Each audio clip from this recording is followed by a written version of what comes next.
Okay, hi everyone, I'm Milton Forrester again, and this is my podcast. But first of all, let me introduce these podcasts are mostly for business people, entrepreneurs, and it's a way of actually going behind the scenes of what it's like to be a business owner.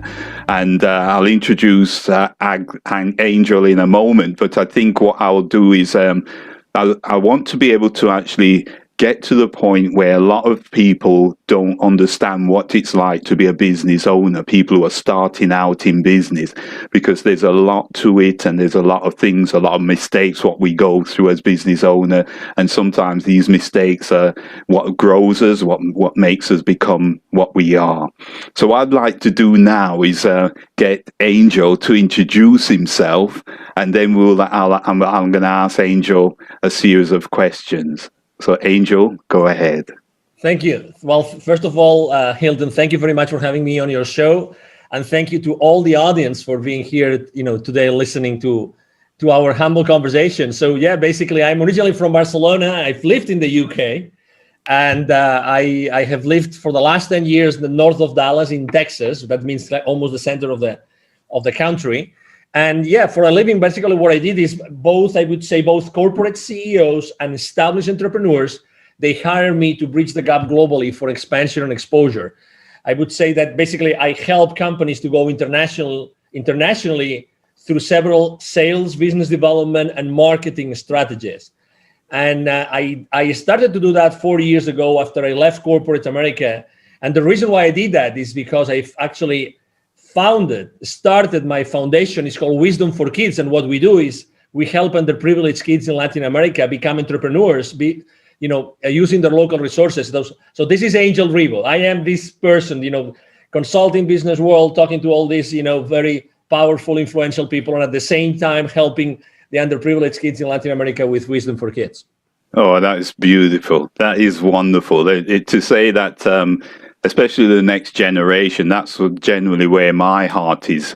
And your bio is that you've done a TV host, public speaker. As you said, you're a consultant as well, and you've lived in various countries around the world. You speak 5 languages. Wow, that's incredible. You've lived also in the UK, and it's just incredible to have you here. But you mentioned in what you're saying about kids, and that's a lot of the times I focus on kids as well, because there's one of the stories personal to me is that there's a young man who's 17 and he's now wanting me to coach him to be an entrepreneur. So it's really exciting to actually see the next generation, how they're going to actually take on board the new technologies and things like that. But in your experience, what are the main things, especially to do with the kids, or what you find that they're hungry or they're disconnected? What would you expand with that? Yes, the first thing, as I was listening to you, I was really like being in tune with what the human being Hilton was saying. And I was remembering all those workshops that we have been delivered with our team in Latin America for those kids. And obviously I have 3 kids, and I have had different experience with all 3. We are very involved as a family. Actually, my wife and I both in the education of our kids. We are volunteers in the schools. We are volunteers in the school district, etc. The reason why I'm saying this is because I found something in common for everybody. We are not allowing our kids to be themselves. We are not allowing our kids to be themselves. Okay, so we are right now at 2021, at 2020, almost only a few, 10 days or 15 days away from 2021. It's December 2020. Everybody knows what's happening in December 2020 in the world. Nobody will ever forget what's going on in the world. This is 7.5 billion people, right? And, we have all been obliged to think from out of the box throughout those last 12 months. We have had to do it.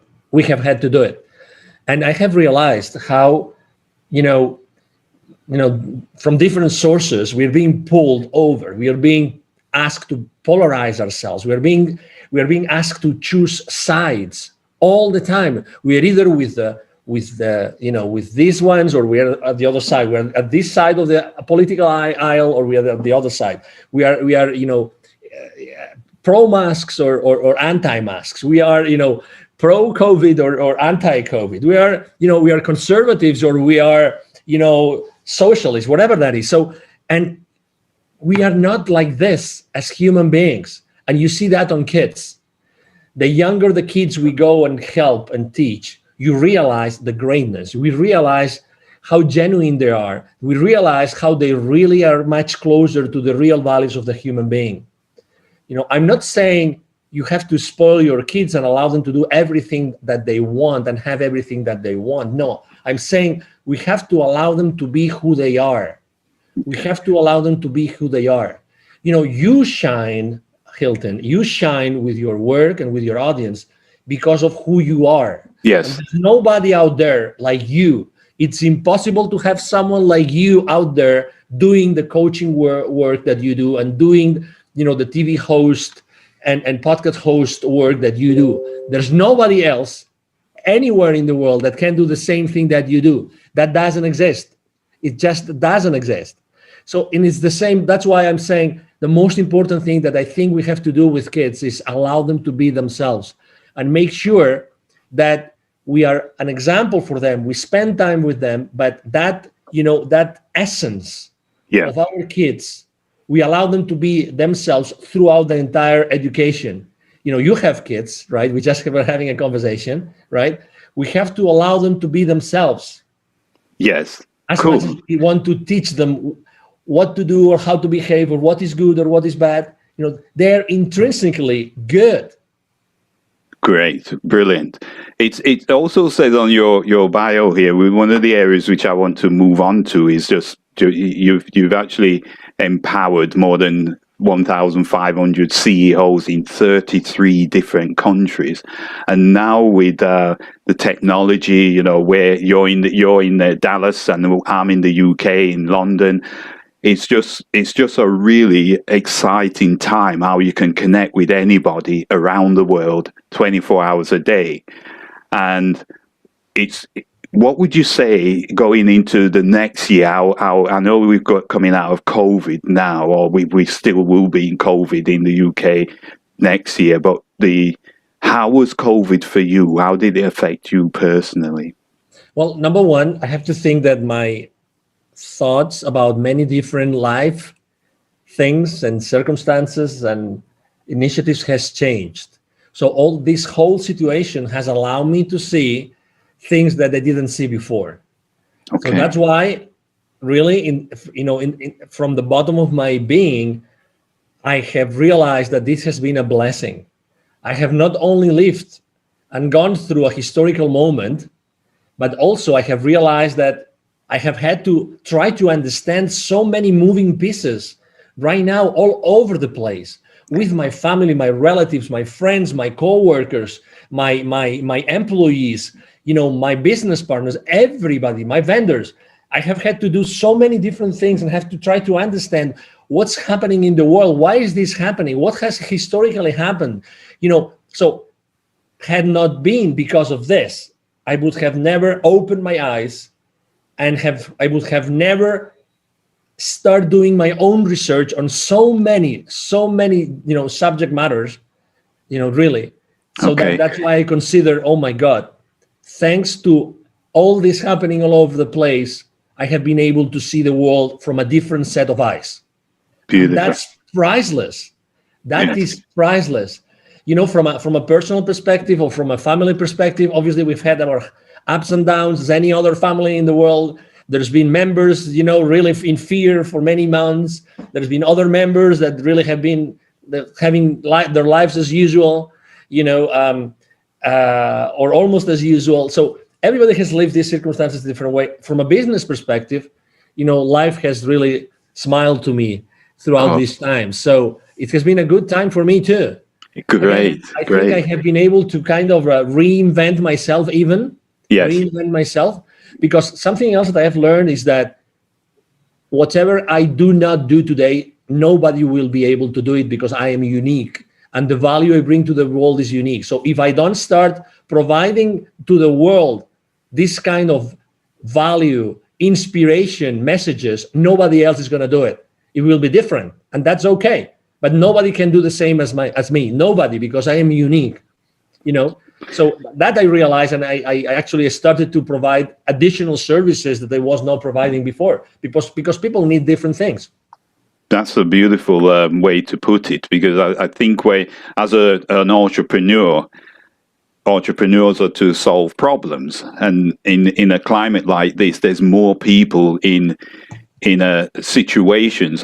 Some people are in fear situations, some people are lost, some people are depressed, some people are going through different forms of their emotions. And I think it's exciting for an entrepreneur who can solve those problems or come up with ideas how to support them. But when you mention the kids, the values and things like that, that is such a powerful thing to bring to the next generation. So my next question with yourself, as a business owner, what would you say are some of the mistakes you've made in the past?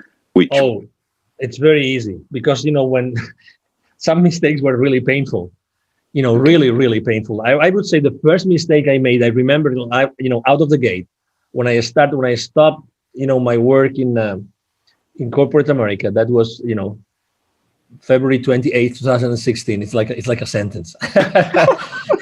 You know, it's like a sentence. Having been in that environment for so many years. So I remember the first mistake I made is that I didn't ask for help enough. I didn't ask for help enough. So I thought, no. I get this. I can do that. And I didn't ask for help. And the only scarce resource that we have as humans is time. It's the only one. Yeah. The rest you can have any other time in your life, but time goes by. Goes by. Okay. Yes. And while you and I invent like the forever young entrepreneur drug or something, or method, or coaching method, or whatever, while that doesn't exist, time is crucial. When you start as an entrepreneur, time is extremely important. So I thought, okay, so I can do that. And obviously I had savings and I had money and everything. I wish I had invested that money to earn time, to have people help me with the things I needed to start my business. I didn't do that. It took to me too long to ask for help. And I'm asking for help from vendors, like about, you know, people that have skills that I don't have, so I need them to do certain things. But also, I'm telling about my former workers, co-workers, my business partners. I was hesitant and reluctant to go to all this, you know, circle of influence of myself to ask for help. Okay. I don't know this, and that was very unconscious. I mean, it's not that no, I don't like these guys again. It's like, maybe, you know, I'm not doing this anymore. I'm going to do this now. Maybe I didn't feel myself enough powerful, or maybe I had the imposter syndrome. You know what I mean? I didn't want to go to these people that I'm sure they would have helped me, because they love me and they love me the way I am, and they would have given me advice and business contacts and many other things. I wish I had done this, and I had put my, you know, my well, how to say this? It's not shame, but you don't want to ask for help. You know, when you feel that you don't need anybody else to do this. That was a big mistake. And with everything that's happening in 2020, it's so clear. We so need each other. We so much need each other. Everybody of us, every one of us need. And the third mistake I made is we don't know how to collaborate, Hilton. We don't know. Right. We don't know how to collaborate. Yes. Okay. So for instance, I don't know. I mean,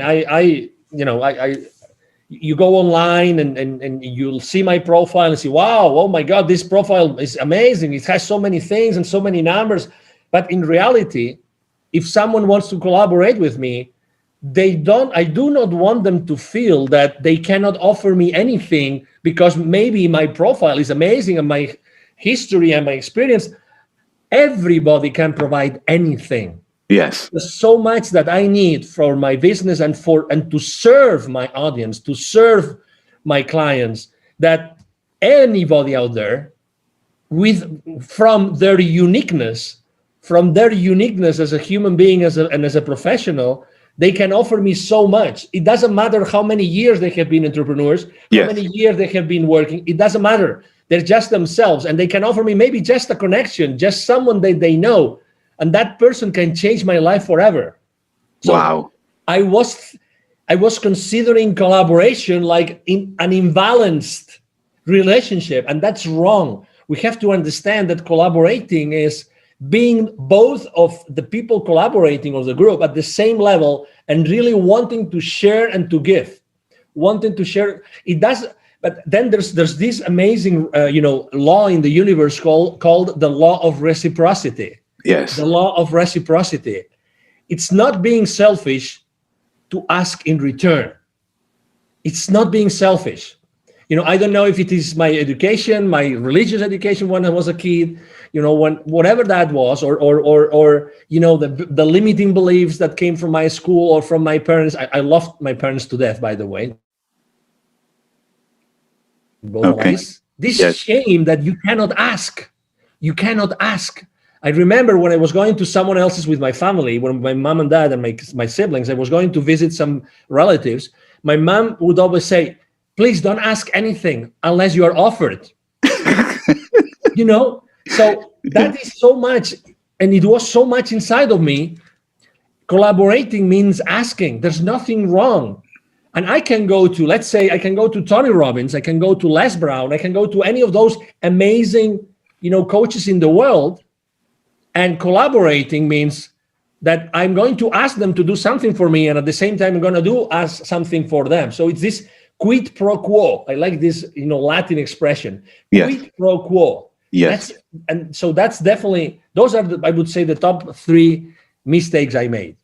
Beautiful. I'm so excited with what you've just shared there, because it resonates with me a lot, especially when you mentioned in 2016, that was the year when I went through my bankruptcy, and I had, I believed in the same thing, a bit lost, no one to help me. In a sense, I didn't go out there and ask for it. I believed my ego, my pride. I've got these people working for me, and that was where I was with it. So I can identify with that totally as a business owner. It's when you mentioned the cooperation, and we spoke off the actual recording, that we could do something together, and my son wants me to go take him to China, and we mentioned about how we could work together in that one thing. That's just incredible. Just me sharing that idea with you. It's just amazing how you can. It's called win-win. So you win, I win, and we grow together.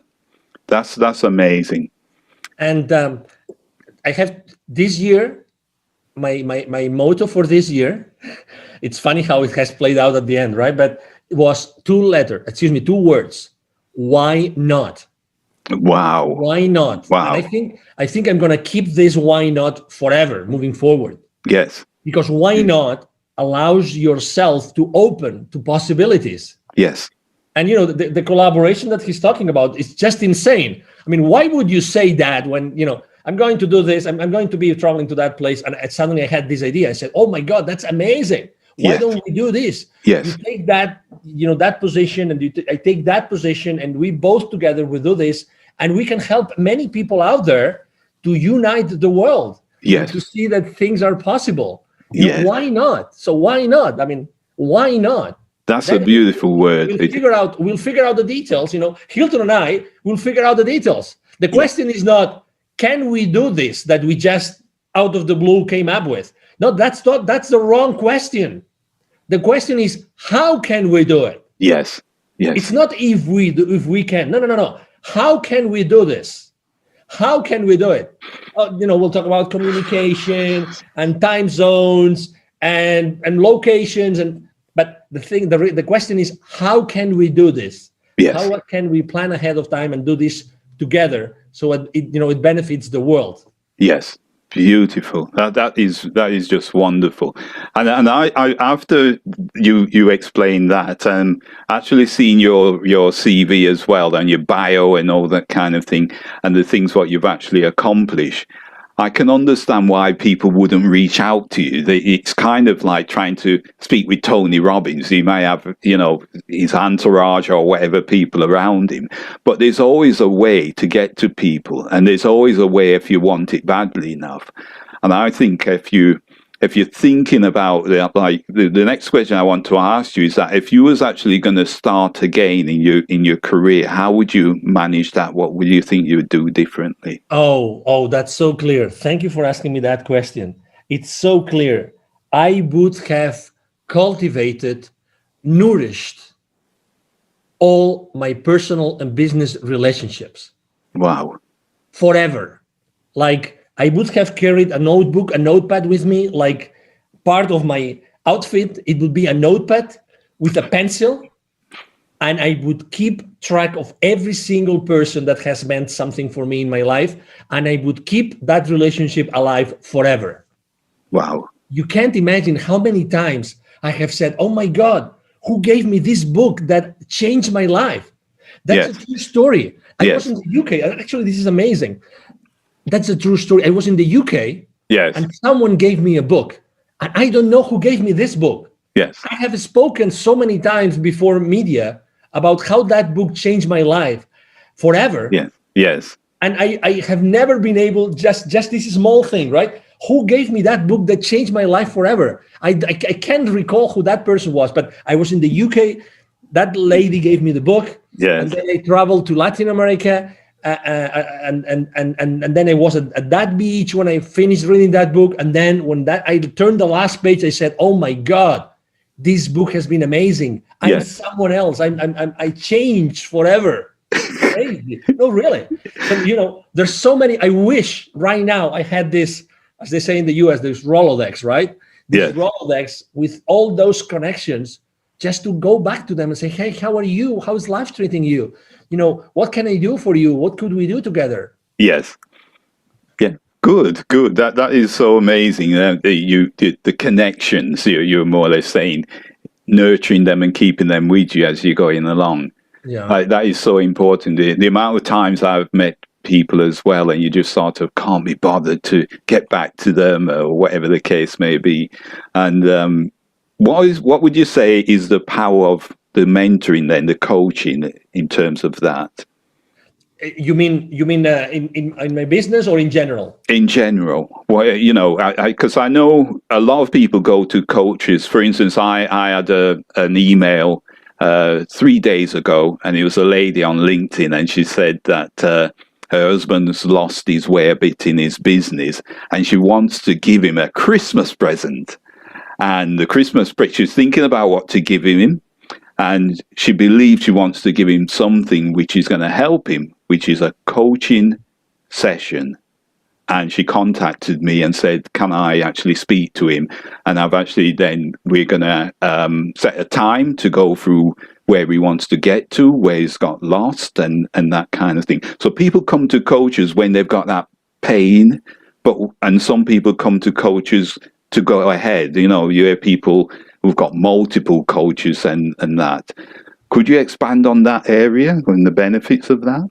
Oh, absolutely. Well, number one, I would say I realized it's fascinating. I rarely speak about Tony Robbins, but I have to say that it was an event of Tony Robbins who made me crystal clear that I had to have a coach. I always have a coach. Okay, so I have had several coaches. Why? Because you just don't know what you don't know. Yes. And second, because you don't see your own belly button. You just don't see it. It doesn't matter how thin you are. You just don't see it. People, you don't see yourself the way that you conduct yourself in the world. I mean, as much of an observer that you can be of your own self in the world, as much present as you can be, you are still tied to the habit of being yourself. You need someone from the outside to help you. And again, a coach is not someone who's going to tell you what to do. The coach has the power to drive you, to help you, to escort you through a process of self-discovery. Yes. And discovery of other things around you. That's a coach. A coach is a support. It's a life support system. That's what a coach is a life support system that helps you realize things that it's impossible for you to realize.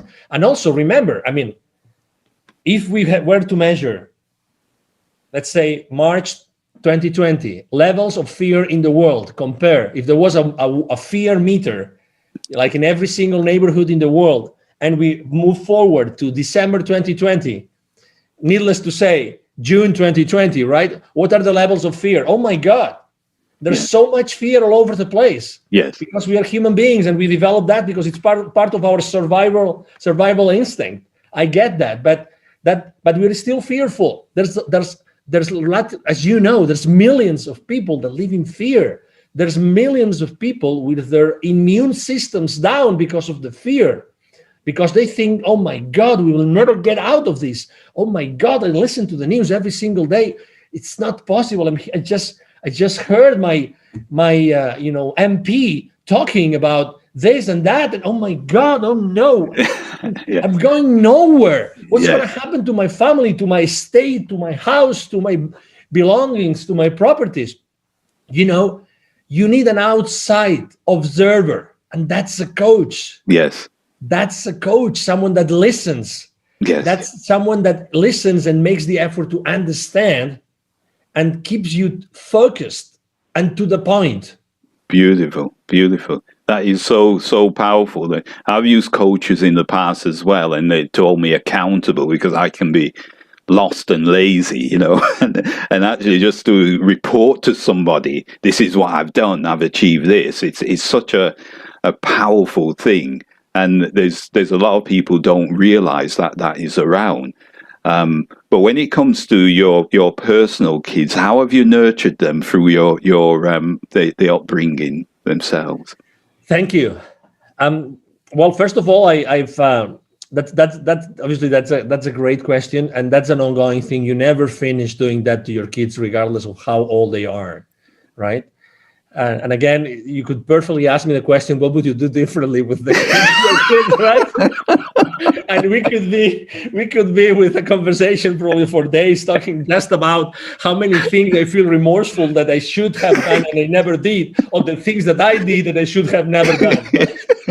So regardless, I still nurture them, thank God, you know, and probably it's the outside world that shows me the good things that I did for them. It's not even me.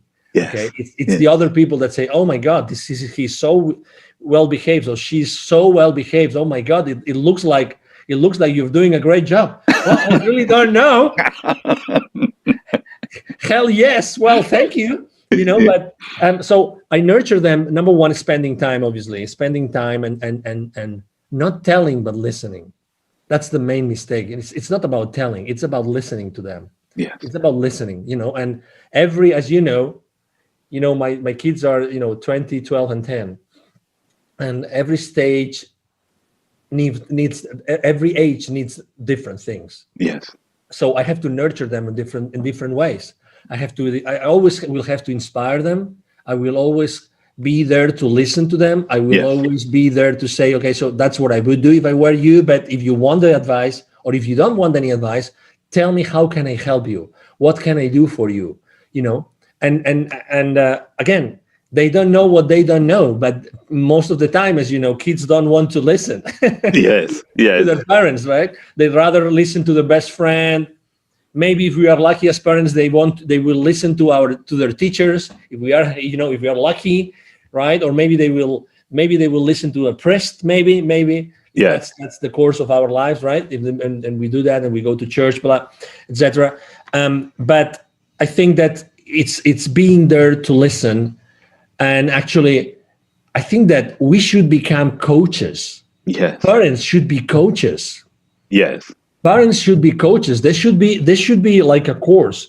I mean, I've been married twice. The first one I married through the Catholic Church, and I was suggested / obliged to take a course before getting married. And actually, I went to a monastery. Okay. And I took a course. Yes. Right. And when I took that course, I was taught different things. But I think that it should be compulsory for every single parent in the world to go and take a course, but not a 2-day course and a weekend course. No.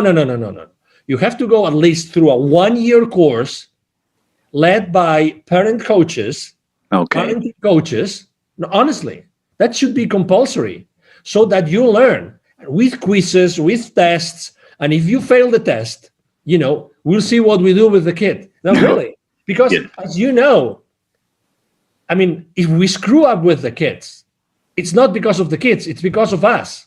Yes. It's us. If there's something wrong with their lives, it's because we didn't do something right. Let's face it. Let's face it. No. It was their company, their friends, their environment. No. I'm sorry, but we did something wrong at some point in time. We cannot change the past. Let's do something moving forward. Brilliant. When you were talking about kids as well, you say you've actually launched the international foundation, and this is for wisdom for kids, and you've actually helped, which is wonderful, over 1,000 underprivileged kids in Latin America. Could you expand on that, and why would you? I know it's from your heart and stuff, but how is that going? Well, obviously, right now, unfortunately, it's kind of stopped. I'm talking to the volunteers in the different areas through email and WhatsApp and all these kind of things. The foundation started because when I was living in Latin America and working in Latin America, I was all the time, serving the company. I was working for a high-tech company. I was serving these corporations, right? These companies, these businesses, and most of them were manufacturing companies in the outskirts of the cities or even in the rural areas. Every time I would go to those areas, as you know, Latin America, most of the countries obviously have a high level of poverty. Every time I would go to those manufacturing plants to talk to the CEOs of those corporations, every single time without exception, guess what I would find outside? There would be poor kids offering me some sort of product or service. Hey, can you buy some candies from me? Can you buy some gums? Yes. May we keep your car safe while you are inside the plant? Maybe clean your windshield. Maybe clean your tires. Anything, because they wanted to have some money or because their parents obliged them to make a living for their home, whatever that was. So all the time, in the same day, in a matter of minutes, I would be seeing the very poor, the poorest part of that area and the top most influential people in that very same area. Yes. So picture that, right? So kids, underprivileged, poor, with very poor like clothes, everything. And in a few minutes, I was inside the plant and I was talking to the most influential guy in that manufacturing plant that was definitely one of the most influential people in that entire area, geographic area. Okay. So I'd reached a point in which when I was already planning to leave corporate America, I had a spiritual experience. Okay. So it was a Saturday morning. I was in Mexico City. I was in the 13th floor of that hotel. I remember that floor and I remember that room and I remember that bathroom because as soon as I got up, as I felt, I went to the shower, and when I woke up, I had this remorseful thing of, my God, it's Saturday. I should have taken the flight back home on Friday. Yet again, I'm sacrificing my family due to my work. So I was remorseful. But as soon as I turned on the tap on the shower, the water in the shower, as soon as I did that, I started to feel an incredible rush of energy. As the water was pouring into me, I started to see those images and this incredible emotion, and for no reason. I mean, those images of all those poor kids in Latin America, all those images of hundreds and hundreds of kids I had seen for this, years while being in the continent. And I started to cry for no reason. I was completely in goosebumps, completely. And I felt so moved and shaken. I was literally ended up being on my knees inside the bathtub in that hotel. So it was I remember that entire day, I was so sensitive. Anything that anybody would tell me, I would start to cry for this entire day. And I realized, oh my God, why has this happened to me? What does that mean? Yes. Angel, listen to what just happened to you. Yes. And then it was very clear. Angel, you have met with all these powerful people in the continent, those 1,500 CEOs you have helped with their businesses. and win their lives, you have to do something about the poorest kids that you were always saying before meeting with the powerful ones. Yes. And then that was, I obviously flew back to Dallas, and then I said, hey, I'm going to do this. And I looked for 2 other people to do it. We co-founded Wisdom for Kids. And that's history. Well done. That's such a lovely story. And to have a spiritual experience with it as well, that is moving. Thank you. Okay, beautiful. So before I ask my last question, where can people find you online? And I know you're doing lots of great work out there. Thank you. Thank you. So my brand is the CEO Confidant, the CEO Confidant. So if you go to the CEOconfidant.com, you will find me.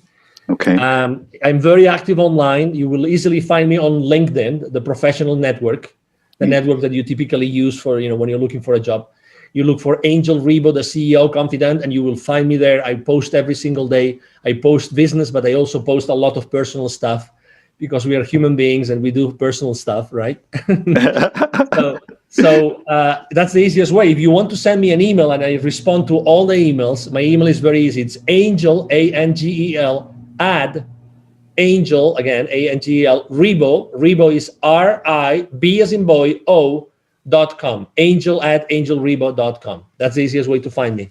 Beautiful. That's wonderful. So the last question I want to ask you, and having a name like that, Angel, and you're an angel, really, it's just incredible. But what kind of, and I think I would know what you're going to say generally, but what kind of impact do you want to leave on the world? Thank you. Well, I would definitely like to leave two kinds of, maybe the most important legacy would be definitely to change the landscape of poverty among kids in Latin America. We're talking about a continent with 81 million kids living in poverty out of a 170 million population of kids. Right. It means 45% of kids in Latin America live under the threshold of poverty, unfortunately. And 22 million do not have drinking water available where they live. Right. Picture this. Okay. So every time you go to the loo or you go to drink some water, they cannot do that. Yes. They can't do it. 22 million kids with their families. Okay. So just picture this. So that's one thing. And the second thing is I would love to connect the unconnected. If you see this, actually, Wisdom for Kids is exactly that. It's connecting the unconnected. Those kids that would never be connected with anybody because they live in remote areas, because they live even in urban areas, but they don't connect with anybody. I want to connect those kids that live unconnected, completely disconnected, with the other ones that can change their lives. Yes. So I would like to, and that's something I do obviously every day, to live a world in which the most powerful people in the world know that they're only one step away from helping the most underprivileged ones. Right. Okay. That's beautiful. Wow. That is incredible. Angel, it's been a total honor to chat to you today. I'm just gobsmacked to actually be connecting with you. So thank you for your time today. All the way from Dallas, and we will speak soon. Thank you. Absolutely. Thank you, Hilton, and obviously thank you very much to everybody listening to this conversation. I'm here to help you. Thank you. Okay. Thank you. Bye for now. Bye.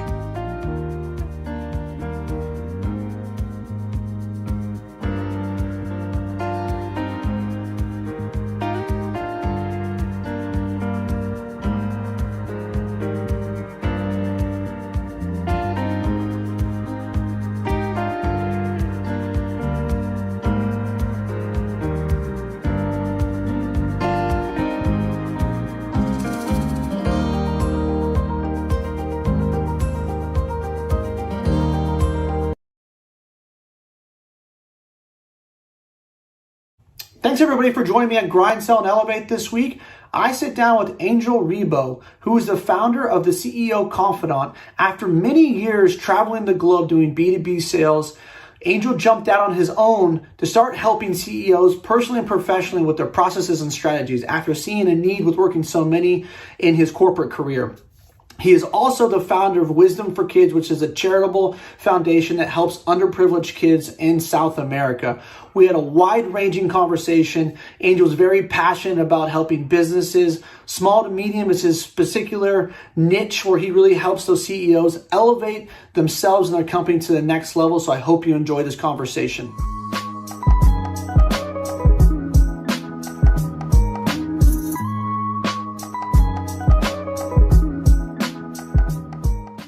All right, I've got Angel 𝐿𝐲 on Grind, Sell, and Elevate. Angel, how are you? I'm extremely well. Thank you for having me here, and thank you to everybody listening. 𝐬𝐧𝐧𝐸. Yeah, absolutely. Man, you've got a ton of experience in a lot of different areas. You've lived in a lot of places. You speak 5 languages, very impressive. Come from one of my favorite cities in the world.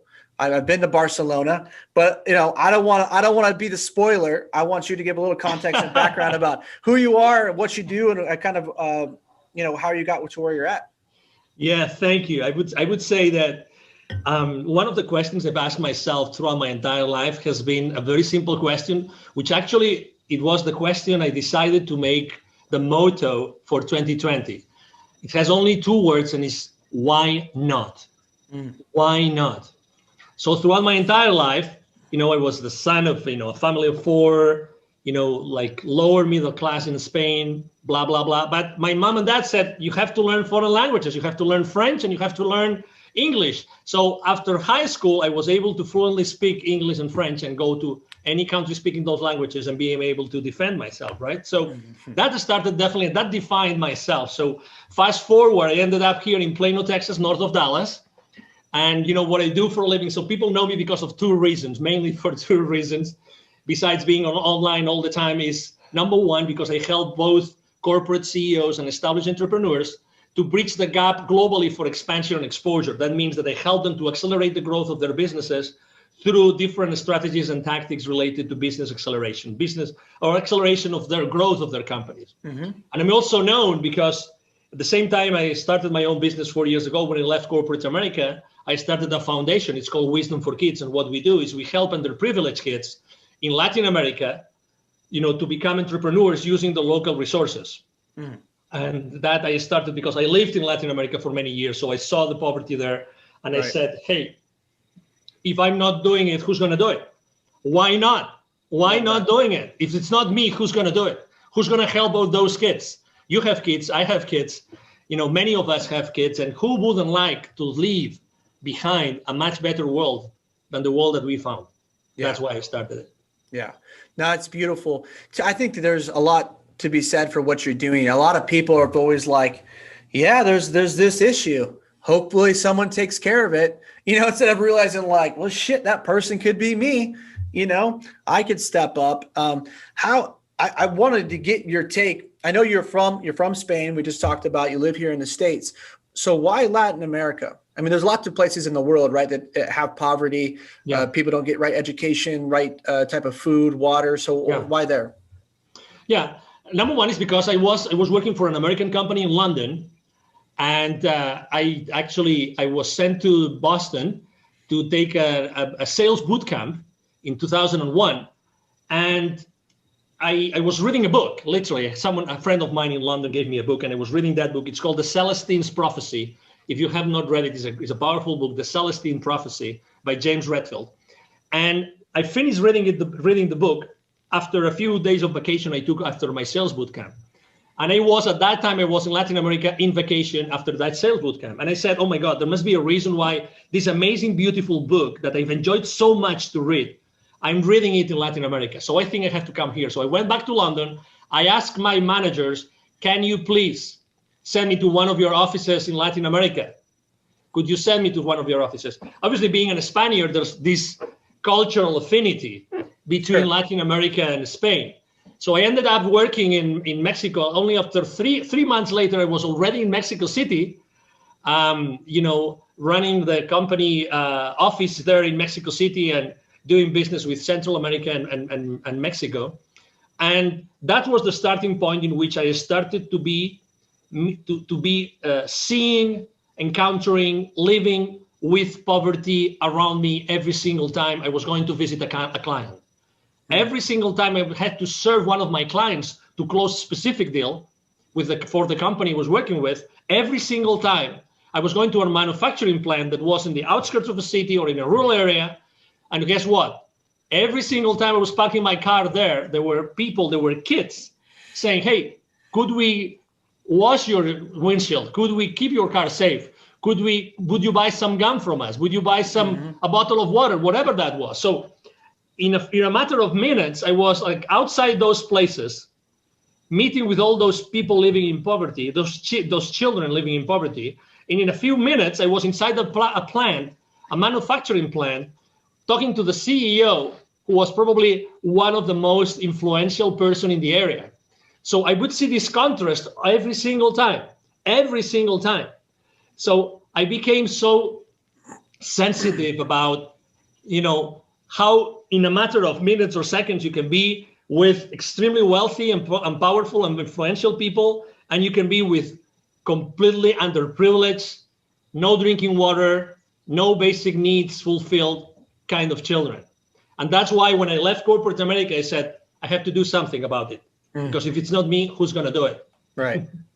No, it's a wonderful motto. And so what has the foundation been doing to help? Or is there anything that if somebody listened to this and say, hey, yes, I see a need, how can I help or how can I be a part of this? Absolutely. Yeah. You can go to wisdomforkids.today. That's the website, wisdomforkids.today.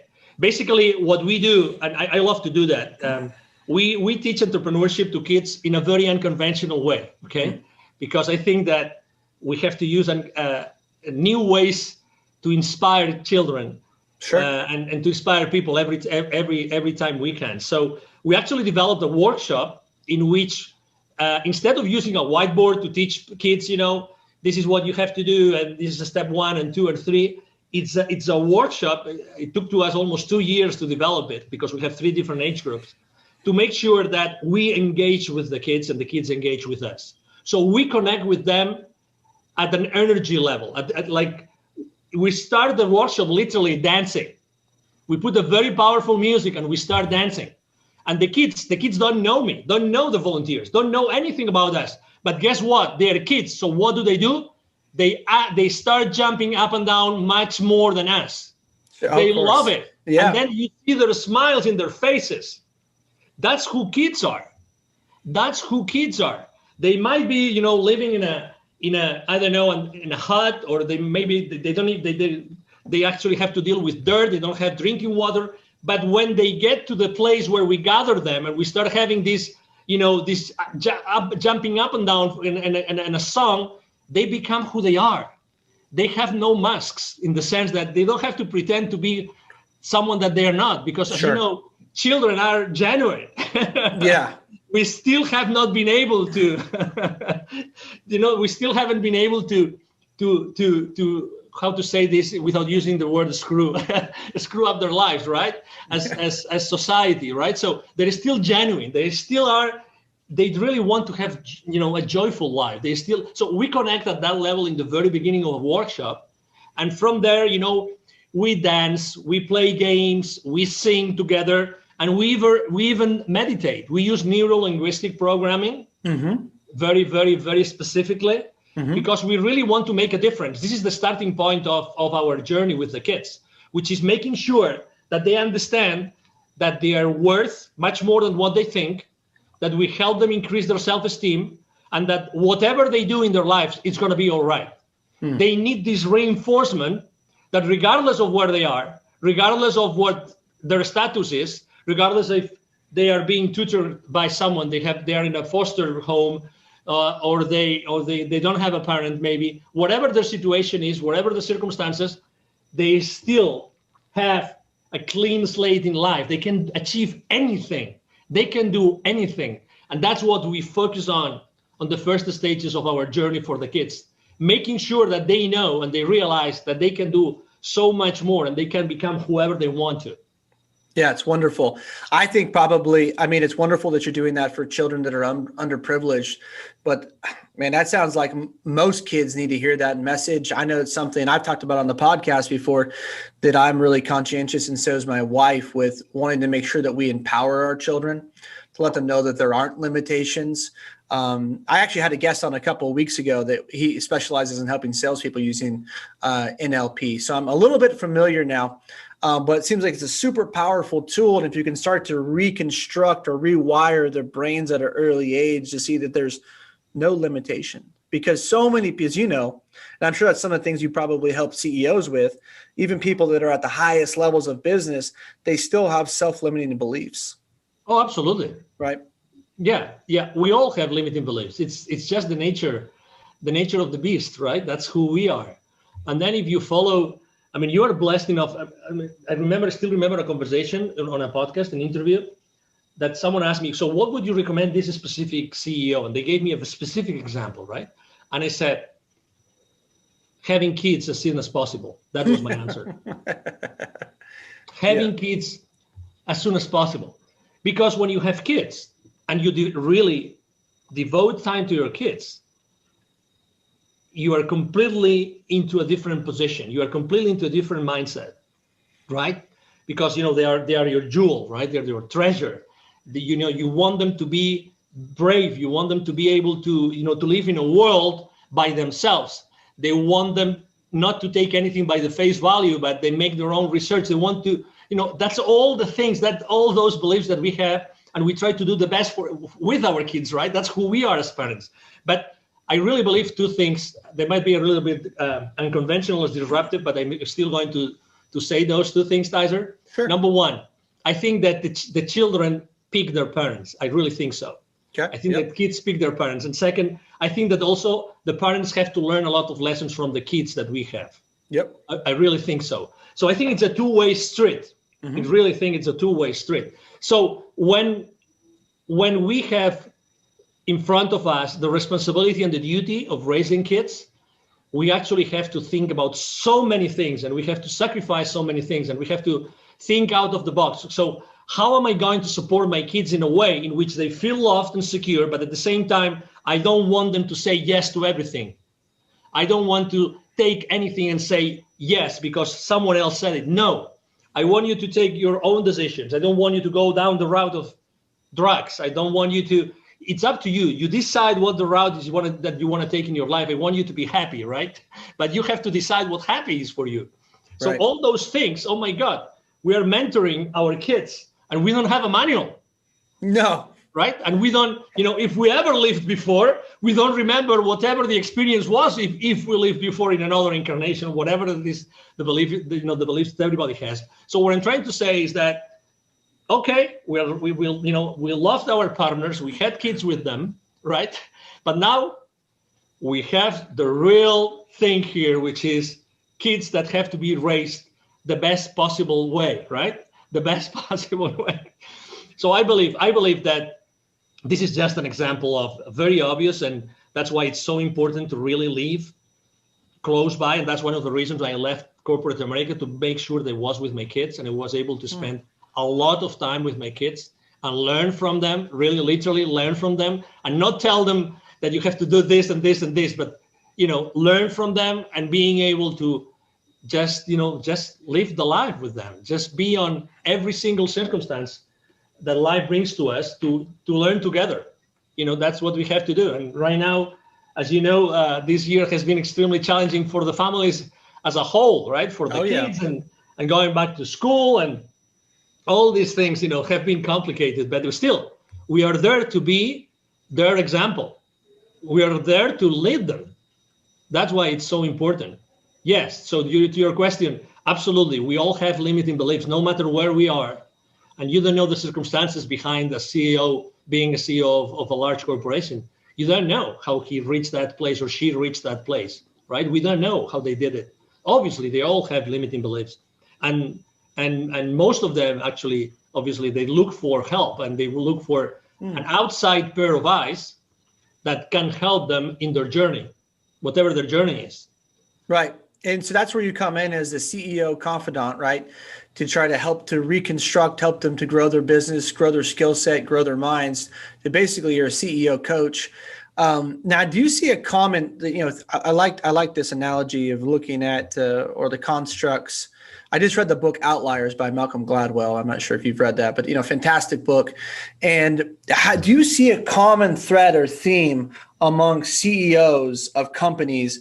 Is it there's something that the way that they were raised, or that they have, because I think people would be like, man, how do these people get to the top of an organization, right? Like what do they have that I don't, that gets them to the top to run their own, to either one, start their own company, or two, if you work for a big company, to get to the top of the company, someone like a Jack Welch, right? Like, how do you get to run a huge company like that? It's the questions that they ask themselves. It's the questions. I mean, no doubt about it. It's the questions. It's like, how do you, instead of asking what if, it's how do I, or how can we? Okay, so the first thing would be, how do I? How can I do this? How can I do this? Instead of can I do this, is how can I do it? So it's like the why not attitude. It's like, I really, if I really want to provide this product or this service, with this product or this service to a particular audience, how can I do that in a unique way that it just had the idea of serving with, So how do I do it? How can I do it? And be relentless, taking something that I use very, very, very often with my coaching and consulting business, which is take imperfect action now. Take imperfect action now. In the entrepreneurial world, the startup world, there's something called the minimum viable product. So when you launch a business, you try to come up with a specific offer that you're going to be trying to proof test in the market. So these people consistently go to the market with a very, open set of eyes and ears to listen what the people are going to say about their ideas immediately. So they don't wait they start taking action immediately. And they ask, how can I do this? How can I do this? How can I do this? How can I do this? And second, I think that they are much more smart in using the resources.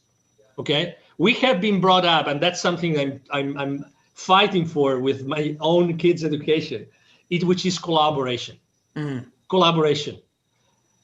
In the again, as much as we can serve, and we want to serve humanity, right, through our shows and through our interviews and everything, I think that we are raised to be competitive. We are raised with a mindset of scarcity, to be honest, with all due respect to everybody. Sure. Okay. With a mindset of, for me to have, I actually have to subtract or have to steal or have to take away from someone else. And I think this is wrong. I see the world, and I think that CEOs see the world as an arena in which the wealth is there. The wealth is in that arena. The thing is, how can I use all my resources? How can I use all my connections, all my business partners, all my business acquaintances, or even personal acquaintances to start a specific business? So they see the world in a different way. They see the world that they have a lot of resources available, and they keep on looking and reaching out to those resources to build up value for what they offer to the market. That's why summarizing in two questions, right, is how do I do that instead of can I? How do I do that, and who can help me do this? How can I go from where I am today to where I want to go? And let me give you an example. Sure. I was having a conversation with the director of the business accelerator of the Babson College. Babson College is one of the top universities in the country. They rank number one. Their entrepreneurial program ranks number one consistently every single year. Those university rankings, the Babson College in Massachusetts. Okay, so I was having a conversation, and she was telling me, that was already like 4 years ago, I think. And she was telling me, right now, with 10, 15 grand, you can set up the foundation of a very strong, even global startup that will change the world forever. 5 or 6 years prior, you would need literally $150,000, $250,000, $300,000 to get off the ground with anything. So I'm just trying to tell everybody listening to us today is that they already have the knowledge and the experience really to launch one of those disrupting, ventures that they always wanted to do. They just have to come into terms with themselves and say, hey, I want to do it. So these people out there that they ask the right questions are not that far away from a mindset perspective from us. The difference is that they take action, and they take imperfect action immediately, no matter what. No matter what. Obviously, those CEOs, they still have to go to the principal's office, like they have to go to the board. Right. You know, obviously, because they have to make sure that they are giving back. Obviously, the shareholder value has to be there, and you know he's accountable to the board and everything. But still, he's still the visible head of the company. And then the other challenge is, how do I make sure that everybody in my organization is fully aware of the business of the consequences of their business decisions, right? And then there's another set of skills, which is how to lead my company. What's the best way that I can keep on growing those systems, those processes, and these people that are working with me to make this, a large corporation, if that's what I want to do. I want to stay on taking the imperfect action, because, man, there's so much to be said for that. Because so many people, they feel like, I made a whole video a couple months ago how perfectionism is the enemy of money, right? Because so many people get so caught up. I got to have my T's crossed, my I's dotted. I got to do all of my research. I got to have a 60-page business plan with everything spilled out. I got to read all the books. I got $10 seminars, and then maybe I can start. And I've not been that way. I've more like, even when I started this podcast, I'll be honest with you, Angel, I started this podcast. I literally got on and I just started talking. And I told my wife, and she's like, well, like, how do you know what you're doing? I go, I fucking don't. Like, I don't know, Awesome. I'm just going to start it, and I'm going to see where it goes. I'm going to figure this shit out as I go. So it's wonderful that you're talking about that, because so many people don't. Now, why do you think that mindset is different with the CEO versus someone who would want to be a CEO, or someone who aspires? Well, what holds them back from just going for it? Well, because they don't have the certainty that they're going to succeed, and they expect social proof, and they have to take risks. One of the CEOs, it's like, I always say, I've been in business development and sales for my entire life, and obviously this is a podcast that resonates with this message a lot, right? So, but I always say the same thing. If I was hired tomorrow by a large multi-billion-dollar software corporation or any other corporation, and I had to have my first sales call the day after, I wouldn't be afraid. I wouldn't be afraid. You know why? Because as far as I know the benefits, as far as I know what I can provide and what kind of issues I can help my clients to solve, I don't need anything else. I really don't need anything else. Am I going to make mistakes? Oh my God, of course. But probably I will be with someone else in that call, right? So what I'm trying to say is that we already have everything that we need inside of us. But we are afraid of making a step that, people are going to be laughing at us, or we're going to make a big mistake, or, and then we will never be able to recover. So these CEOs, they already have the certainty. I do have the certainty. I have the certainty that I have a safety net. And I'm not talking about financially. I'm talking about that regardless of what I do, I will never be able to screw it up so much that particular sales call, counterpart will never call me back again. Right. Because of who I am. I'm respectful. My mom and dad, invested a lot of time in me and being, good manners. I am loving and caring. I don't curse that much. Okay. So, at the end of the day, it's going to be me in front of another human being. So I have the certainty that regardless of what I do, it's going to be all right. You mentioned about what you did in your first podcast episode ever. Let me tell you what I did on my first video ever online. For no reason, I thought that I had to come clear with the world. For no reason. It was 2016, and I said, okay, I'm going to tell the world who am I and what am I standing up for. And I click go live on Facebook. My video has to be there, and probably on YouTube as well. And I just explained who I was, what I was doing, and why I had founded, Wisdom for Kids, blah, blah, blah. when I hit stop broadcasting on Facebook, I started to cry like a baby. Oh, like a baby, like, oh my God, what a stress. Thousands of people, well, I mean, it was pretty pretentious, right? Thousands of people are going to watch this video. It's out there, anybody can see, and they will see this crazy guy out of the blue saying all those things that made no sense because it was my first video ever, you name it. But it was my first video ever, and I will never forget it. And I just like came into terms with my own life, my new life of entrepreneur, so it was kind of, a trauma in some sense, right? But also it was like a relief. sure. That's probably why I cried. I probably cried of relief of saying, oh, I've done it, right? So it's just, we have been taught security is number one. Don't take any risks. Play safe. Yep. Play safe. If you knew, that's a wonderful question that probably you have asked, or you have heard you have asked yourself, or you have heard other people asking themselves is, if you knew that it's impossible for you to fail, what would you do today? Right. What would you do today? So as far as you are in peace with that, then there's nothing that you can fail on. Not honestly. No, I totally agree. I'm going to read this to you. I haven't done this before, but I called one of my friends called me last night, and he's about 10 years younger than me. Awesome. And we were chatting, and I sent him he's doing financially, he's doing very well. He's got 6 figures in cash saved.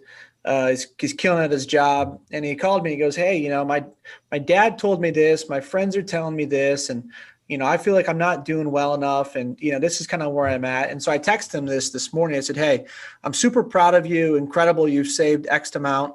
Know whatever decision you make with anything in life, it's never wrong. This is only an experience. Exactly. That was my message to him. I think a lot of people need to hear that like, you can't fuck it up. No, you can't. You know what I mean? No. So like the idea you have, execute. Exactly. Go. Just do it. See what happens. If it doesn't work out, at least Absolutely. Right? At least And I'm having chills. As you're saying it, I'm having chills. Because you know what happened? I did even worse. After shooting my first video ever on YouTube, on Facebook, you know what I did? I took the link and I emailed all my contact list. That's wonderful. Love it. Two things happened. Number one, obviously I had the statistics, who opened, who didn't open. I don't remember the statistics now, but I will never forget this answer. Never forget this answer. Someone sent me an email saying, that's the most stupid video I've ever seen. That's the most stupid video I've ever seen. That was probably the first lesson ever. I had a budget. I was dealing with budgets on marketing, but that was probably a very interesting marketing lesson for me. Right? Because I said, oh, wonderful. I'm doing something good. If someone is telling me that that's the most stupid video you've ever received. Right? Actually, I think I kept that email but again, so what?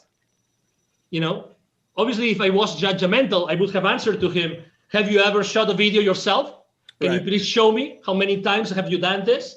How do you feel? Why did you do it? What was the outcome? The second thing that happened to me is that the tool I was using to send emails, unfortunately, they blocked me forever. So I actually had to change, this online marketing, tools that you use, that you follow a certain path, certain, techniques to send the email. So I sent too many emails. So actually I was blocked for life on that platform, but that's okay. Those were like 2 or 3 lessons learned, and I exposed myself. But at the end of the day, I'm still alive, Tyser. Right. I'm alive. I'm alive. It's like I'm a real person. You're right. Exactly. I have survived. And that's 4 or 5 years ago. And my kids have grown, and they're all healthy, and they're all in sanity. They're living in sanity still, regardless of what's going on out in the world. So we're here. Yeah. And that experience obviously taught me. Had I not taken that risk, I would have never felt what I felt at that point in time. And I guarantee you, I will never forget those feelings of receiving that email or of saying, stop broadcast on Facebook, ever. Well, and I think the biggest lesson of you receiving that email is that life went on. Uh-huh. You know, nothing happened. Exactly. So what? I mean, what's the worst thing? That you, I don't know, that you go and you shoot a video live and there's 10,000 people watching and you say something that you shouldn't have said. Why not? Who's telling you that maybe there were 5 people that they have to hear that specific statement? Is that you? It's the same as you with your podcast. How do you know that that thing that someone said or you said on that podcast show that day did not change someone's life forever? Yeah. How did you know? That's what you do every single day, 𝐬𝐧𝐧. You change, you transform people's lives every single day by what you say and what your guests say. And that's the beauty of it. You know, let's do it. Let's do it. Yeah, I've enjoyed that. I love getting the feedback on social media. You know, people, hey, I really took a lot away from this podcast, or this was really meaningful to me. And that always means the world to me. You know, that's why I don't run ads or anything like that on the podcast, because it's about really just serving and giving back. And the whole intention of me starting this was like, hey, my first year out of college, like you, I came from a lower middle class family. I made $34,000 my first year out of college, and I was living in San Diego at the time, which is beautiful, but not cheap, right? And so I would take home I'll never forget this. My first paycheck was for 2 weeks was $750. That's just how much I made. My rent was $600. So I'd have about $70, $75 to get me through the next 2 weeks. And it was fucking hard. But, you know, developing my skills, going all in on myself, taking risk, you know, making some moves, things like that. And then once I got to a point where I had, you know, started making really good money, I was in, and I, you know, got the accolades and that type of stuff. I said, well, how can I start to give back to other salespeople? You know, how can I make a difference in other people's lives? And I feel like you and I both have that kind of that common mission together. And I wanted to ask you a question, because I picked up on something through reading about you and even in this conversation. How much of your spirituality plays into what you do and how you help people? Well, that's a great question. Number one, I think that you probably heard that when I was explaining it. Just to give you an example, when we were thinking about what's the best workshop we can give, what's the best content for a 2-hour workshop for kids that we might not see again ever in our lives, meditation had to play a role. Meditation had to play a role. So we actually, inside those 2 hours, we have a 20-minute meditation. And that's the most powerful part of the entire 2-hour workshop, is the 20-minute meditation. It's a 20-minute meditation. So that's answering your question. So spirituality plays a key role, because I think that the answers to everything that we want to do or we think we can do is inside of us. And I think that we have to, or that has helped me a lot. You know, it's like explore the interior, go inside yourself. Right. So I started in this journey actually reading that book that I told you before, The Celestine Prophecy. I think it's a great book to start for anybody to start in spirituality. So it was then, I mean, I was born in Spain. Everybody in Spain is almost everybody is. Majority of Spaniards are Catholic. I was born Catholic, right? So, I mean, I did everything that a Catholic does up until college. Okay. Prayer hands, yeah. Okay. Up until, you know, confirmation, I mean, you name it, everything. I belong even to a professional movement of Catholics, how to live in the professional world as a Catholic, everything. But then, you know, you started to realize that one thing is what you think is good and what you think you should do for this world. And another thing is what, you know, some institutions, you know, unfortunately, or some people in representing some institutions have done. So what I ended up saying is, okay, so I have been blessed of being exposed to Catholicism and to learning all this, and that gave me a path that helped me to go for the first years in my life. I will never forget who I am. I will never forget all these teachings, but I have to open myself as I am opening to other geographies, I'm opening to other CEOs, other companies, other countries, other continents, I have to open to other avenues of knowledge. And that's how I started to, go inside other ways of thinking from a spiritual perspective. So spirituality plays a very important role in my life, very important role. I believe that, it's like sales, we haven't talked about this, but I see myself like sales have a very, literally sales have a very important ingredient, very important related ingredient. I always say that sales is just an exchange of energy. And the way I see generating wealth is the exact same thing. Generating wealth or generating business is the exact same thing. I think it's spiritually based because we are spiritual beings. You mentioned experience, right? I mean, you've probably heard this too before. I think we are spiritual beings having a physical experience, right? Totally agree. Exactly. And probably, some people think that we have had many spiritual experiences or many physical experiences, right? Mm-hmm. And I became extremely sensitive about the spiritualism when a TV network in Spain hired me to expand their business internationally by doing interviews, interestingly enough. And their target audience was people open for different avenues of spiritualism. So I started to interview people in the spiritual world. And when you start interviewing people in the spiritual world, you suddenly start being curious and asking yourself more questions. One of the series I remember the most was I did a series, I think it was 12 different episodes, interviewing people that had near-death experiences. Okay, so for someone like me, business-oriented, Catholic, computer engineer is my master's degree. Okay, so I'm kind of very ground to earth. Imagine start being curious about all those things, asking questions. Okay, so tell me your experience, right? Tell me your near-death experience. Well, I mean, after 12 people, I guarantee you there will be some questions that you will start asking yourself, right? And you will start looking for answers. So it's like, take the risk. What can go wrong? What can go? I mean, is there a question that maybe you are not going to ask the right question to a specific, guest that had a spiritual experience or that had a near-death experience? Nothing can go really wrong. Just be there, listen. That's something that we have in common, the hosts, right? We listen a lot. So we know exactly what to ask next, right? We listen, but we really listen. We actively listen. So I was doing that, and that all those different interviews, I even was blessed with interviewing, famous people like Les Brown or some Hollywood celebrity and everything. But at the end of the day, you realize we're all human beings. We're all human beings. It doesn't matter if you run a $3 billion corporation or if you are, the front desk, person on the most, smallest business office of that large corporation. It doesn't matter. We're all human beings. We all want to be happy. We all want to raise a family or build some wealth. At the end of the day, we all want the same thing. We're not so different.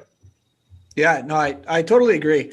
And it's great you put it in perspective like that. What a wonderful experience that must have been, getting to interview all those people. That's fascinating. I grew up Catholic as well, Irish Catholic. And so, but my mom's a Reiki master.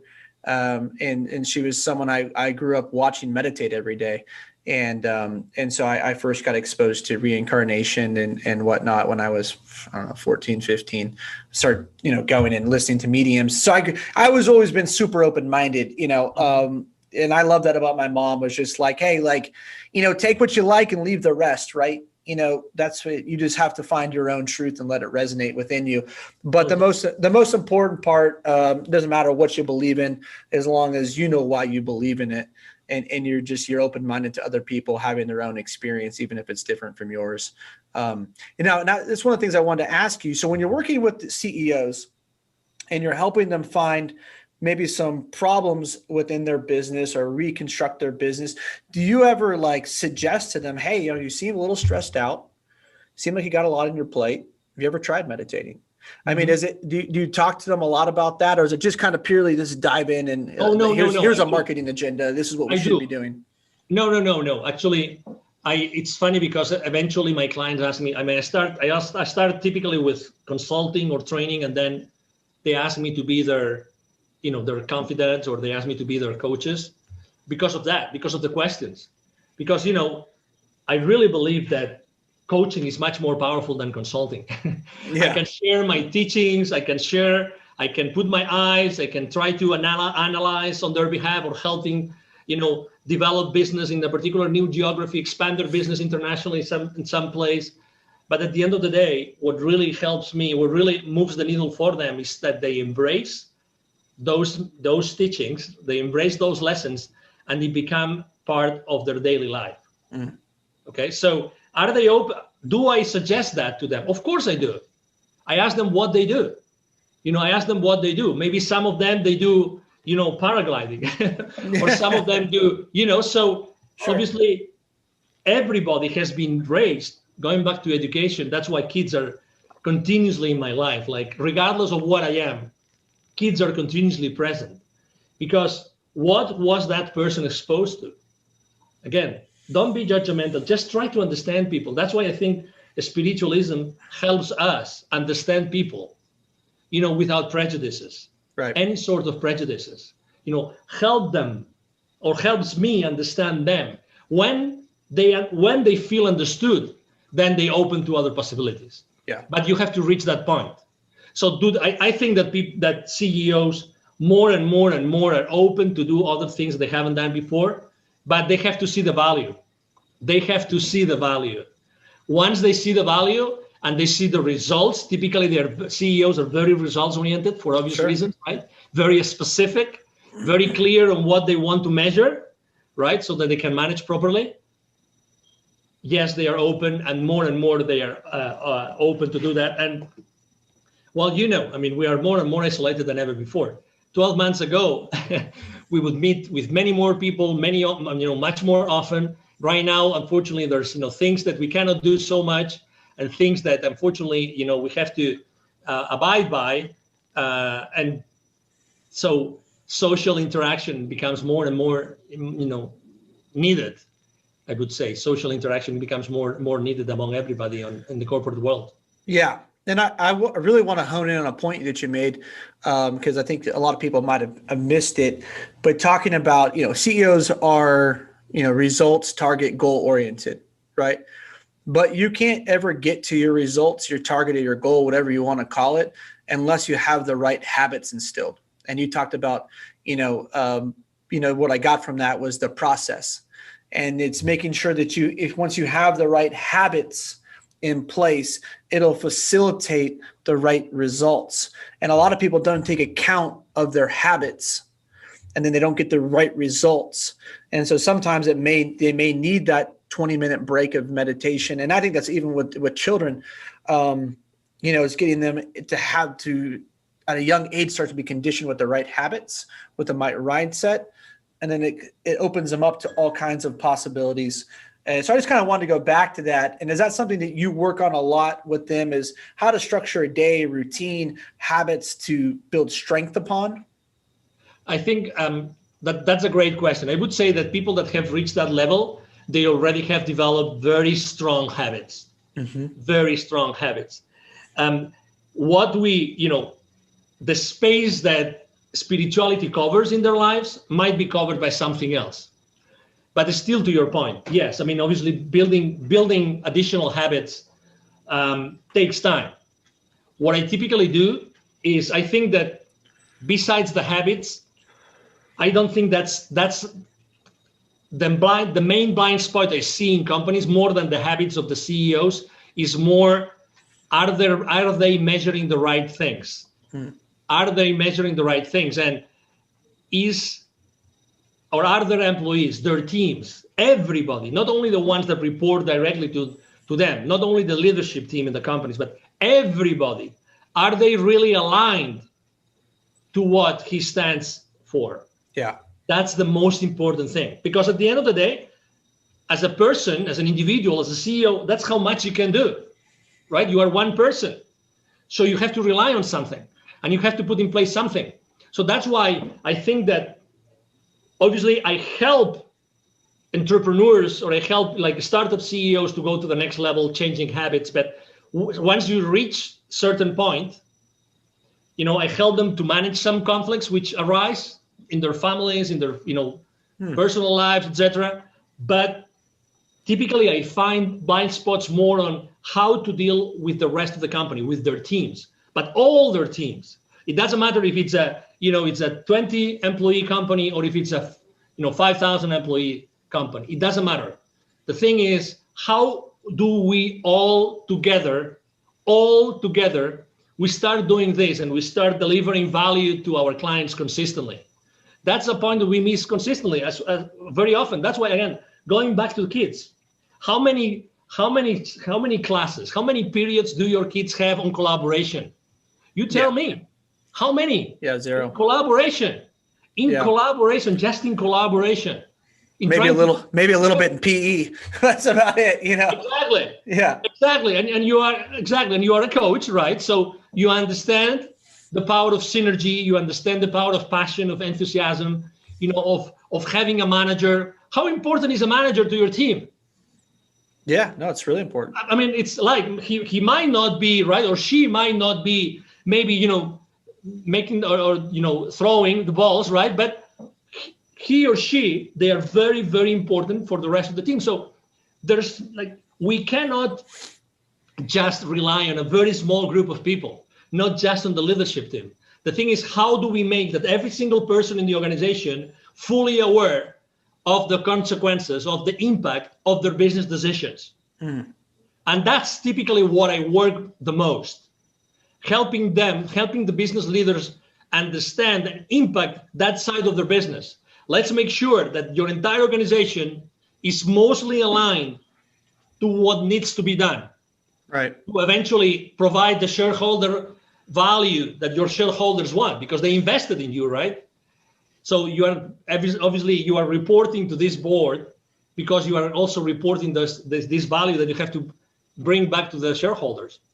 Yeah, the thing that kind of struck me that I don't see often enough in a way that's done correctly is, 𝐒𝐞𝐞𝐤𝐽𝐽 Inc. I'm not sure if you're familiar with 𝐒𝐞𝐞. No. He has a leadership and consulting firm. He got a great podcast. He was a former Navy SEAL. And he talks about, so a lot of his experience when it comes to leadership consulting is based around this idea of the military works so well because you have all kinds of different ranks, right? But they always have a common mission. And everybody on the team understands what the mission is and how they contribute to it.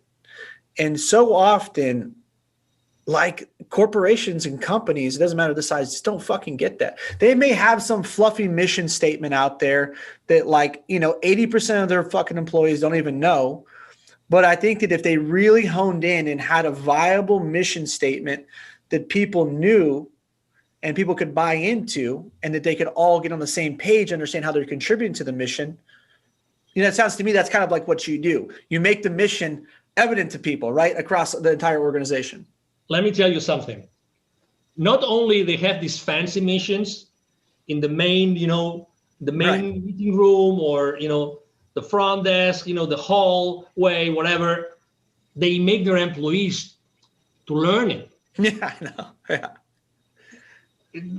They make their employees to learn it. And sometimes, or unfortunately very often, it's so difficult to learn it. It's so difficult to learn it just because the wording, just because of the message, so I really believe that the number one goal of a mission is that it's engaging for the employees, because they are the ones who are going to be delivering the value to the suppliers, the vendors, the business partners and the clients, right? So if a mission is so complicated that people have to memorize it, it's a wrong mission. Oh my God. I remember, I will never forget that company. The mission was so complicated with so many terms, none of the terms was obvious, was evident, was so difficult to learn. And you still, just saying it, just putting it on the first slide of your corporate presentation to your clients, and then the clients would say, "Oh my God, so many these super duper words, fancy, trendy words, you know?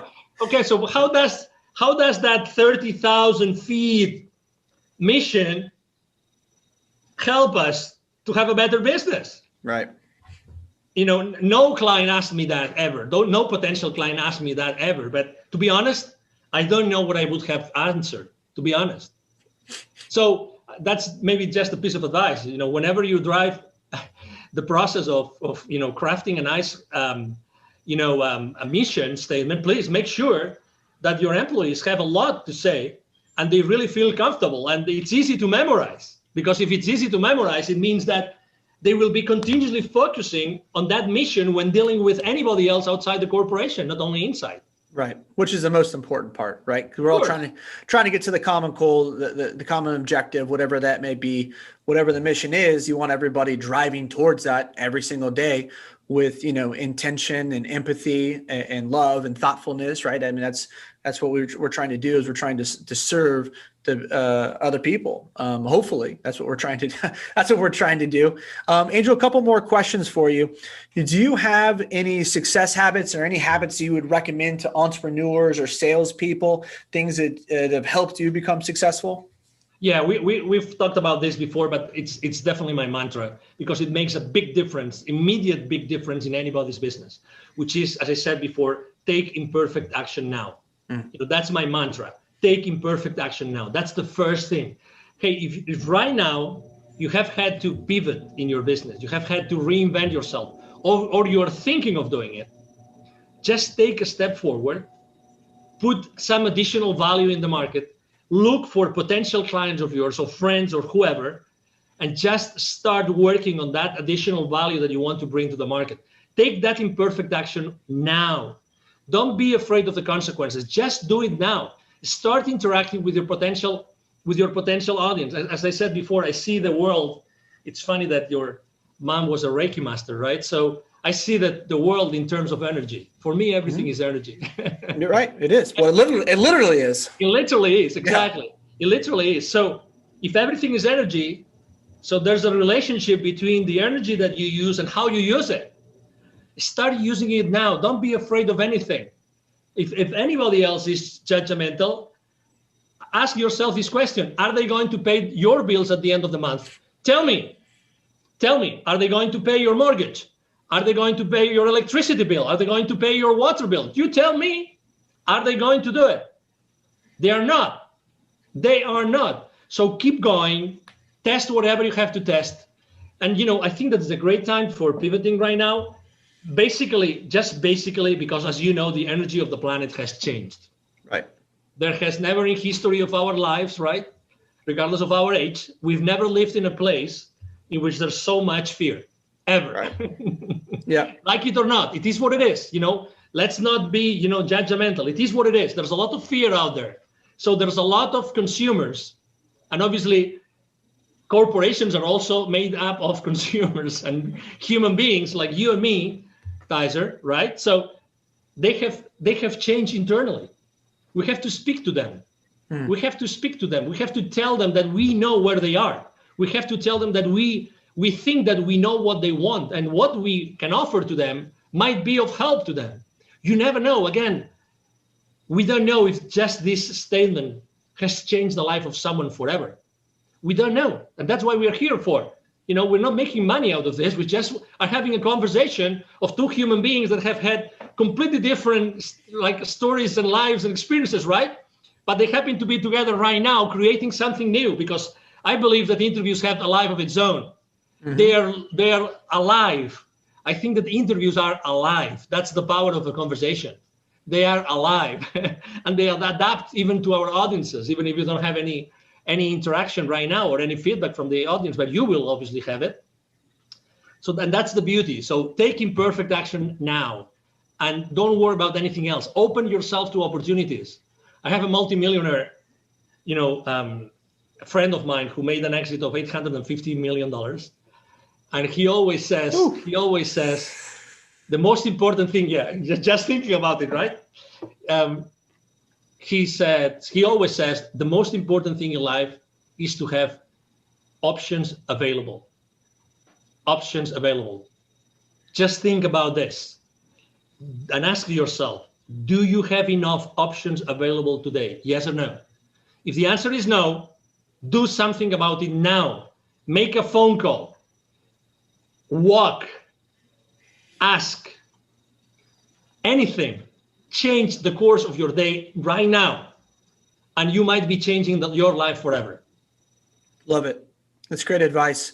Last question for you, Angel. Do you have any a book or two that you recommend or that you gift often besides the one you already referenced?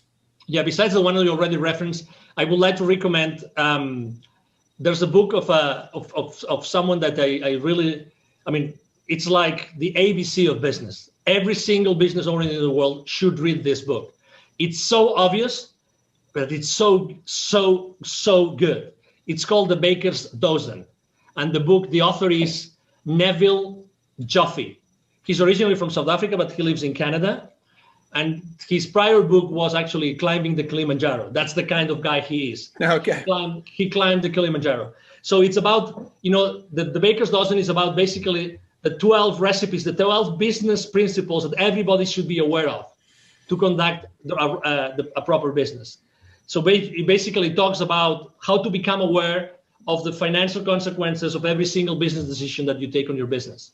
And that applies to any business. You can be self-employed or you can be a multi-billion-dollar corporation. That's the first book I would recommend. And the second book I would recommend is from actually a gentleman called Dr. Joe Dispenza. Probably you've heard of him, Dr. Joe Dispenza. Yep. Okay, good. So the book called Supernatural. Supernatural. It's an amazing book. I mean, you can get it also on audiobook. Supernatural by Dr. Joe Dispenza. I think that he brings a lot of light about, who we really are, what are limiting beliefs, and the importance of breaking the habit of being yourself. And I think it explains it great. It's a great book. It's a great read. It takes a while, but it's like so eye-opening. So eye-opening. I've been blessed of even attending some of his courses. Oh wow. and events. And what you're going to learn on that book, it's going to blow your mind away, and it's going to help you in your life to understand better who we are as human beings. Good. Wonderful recommendations. I haven't read the first one. I'm familiar with Supernatural. It's my wife actually, she was doing her a yoga certification a couple years ago, and it was part of her class reading. And so she knows I'm into spiritual books, so I end up picking it up. And I've seen many of his interviews on Aubrey Marcus, and I don't know if he's been on Rogan, but he's done the podcast tours. You can find a lot of his content out there. It's phenomenal. So great recommendations. And Angel, where can people connect with you at? Yeah, thank you. The easiest way is to go and send me an email. I respond to 100% of my emails. So it's very easy. The email address is angel, as in heaven, angel, @angelrebo.com. Angel Rebo spelled like R-I-B as in boy, O. Angel @angelrebo.com. And I'm online, very active online. I also respond to every single message online. I'm very active on LinkedIn. I post every single day, both business related and human potential related. So you can find me there, and it will be a pleasure to, if you want to interact with my content, it will be a blessing. Again, I always respond to everything. So thank you for the opportunity to have all your audience, Tizer, to connect with me. Yeah, absolutely. I will post all of Angel's contact info in the show notes, so you can reach out to him through email, his site, or on LinkedIn. Sounds like those are great places. I know we chatted a little bit. He's got a great LinkedIn following, and he produces great content like he just mentioned on there. So please do connect with him and absorb his content. Or if you're a CEO and you want to work with Angel, please do that. I know he's helped, literally thousands of people, and his goal is to work with thousands more. Read a little bit about that as well. So some big missions ahead, and I love what you're doing for children. That's something, that mantra this year, save the children, all the stuff that's been happening to them around the world, just in general, that's been exposed. I've donated money to it. So I commend you for what you're doing to help children. Literacy is everything in the world to get them to where they need to be and out of poverty. So thank you. I just want to acknowledge you and say thank you for your work you've done. It's very selfless. And thank you so much for your time today. Absolutely. Thank you for the opportunity, Tizer, and thank you everyone listening. It's our time is the most scarce. The only scarce resource we have is time. So I value the opportunity to basically to talk to you today and to have a conversation with Tizer. Thank you so much. Thank you.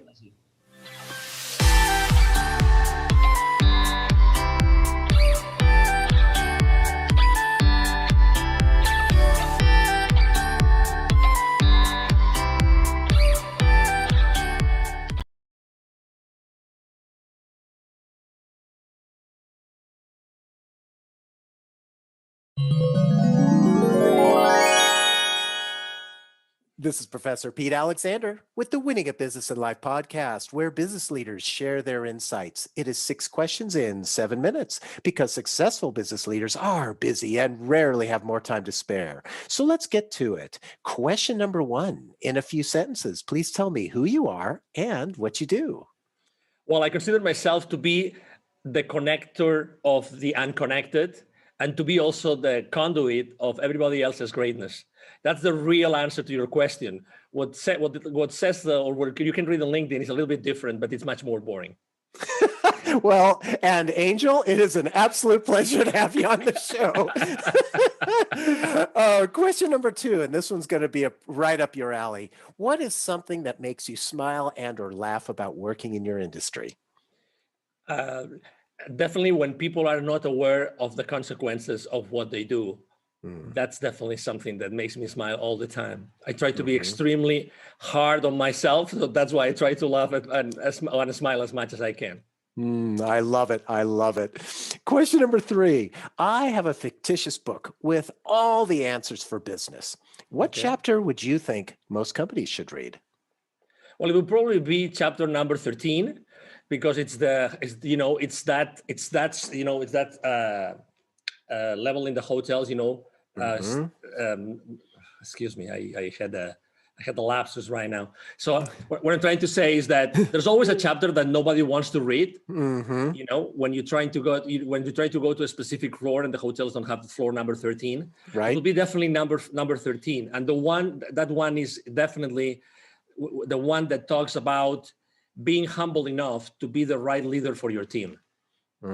I like that a lot. And it's the way that you position that as the chapter that people don't want to read. It really is, because there's a reason that they don't. Maybe there's fear or whatever it happens to be. And, and so you really raise a great point there. Thank you for that. Absolutely. Question number 4, other than the generic work harder, have a great attitude, and care for customers, what advice or insight would you give to other business leaders? Well, that's my mantra. So it's going to be an easy one. It's taking perfect action now. Taking perfect action now. I think that we are actually raised, we grow up being too hard on ourselves, as I said before, and we have to take too many precautions in order to do something and to show this to the world. I think that to be successful, you have to start literally showing your products, your services, who you really are, on a very blunt, genuine way to the world. And that's the best way to actually proof test who you are and proof test your products and services. That's definitely the piece of advice I would give everybody. I think that's really wise, and especially, it really makes a big difference there. And I think I'm glad that you shared that with the audience. Thank you for that. Question number 5, what other business leader like yourself would you like to acknowledge and invite to be on my podcast? Well, I would definitely like to invite or to suggest that you bring Mr. 𝐬𝐬𝐿 Joffe. He has a wonderful book. Actually, I have it here. I didn't think of this. So I have it here. It's called The Baker's Dozen Rules of Highly Successful Business Operators. This is a book that has not been published. It has been actually made in a very specific way with contributions of hundreds of C-level executives. So it's a very interesting book, and it's basically the legacy of Mr. 𝐬𝐬𝐿 Joffe, who has trained more than 20,000 C-level executives and business operators in large corporations in the world for the last 25 years. That's definitely my choice. Wow, thank you for that. I'm looking forward to actually reading that book, because especially if it's got contributions from all these different business leaders, you're getting a plethora of ideas, I assume, from that book. Absolutely, and he's a great guest. You'll see. Oh, wonderful. Well, thank you for that referral. I appreciate it. Absolutely. And our final question number 6. Please tell me about your first job. Well, my first job ever was when I was a kid. My father was the CEO. I was literally like, 12 years old. My father was the CEO of a group of companies in Spain. I'm originally from near Barcelona in Spain. And one of those companies was a fish farm. So every single afternoon, my father would drive 1.5 hours to go to the fish farm from the headquarters of the company. And I would go with him every single afternoon in order to put trouts, rainbow trouts, inside boxes.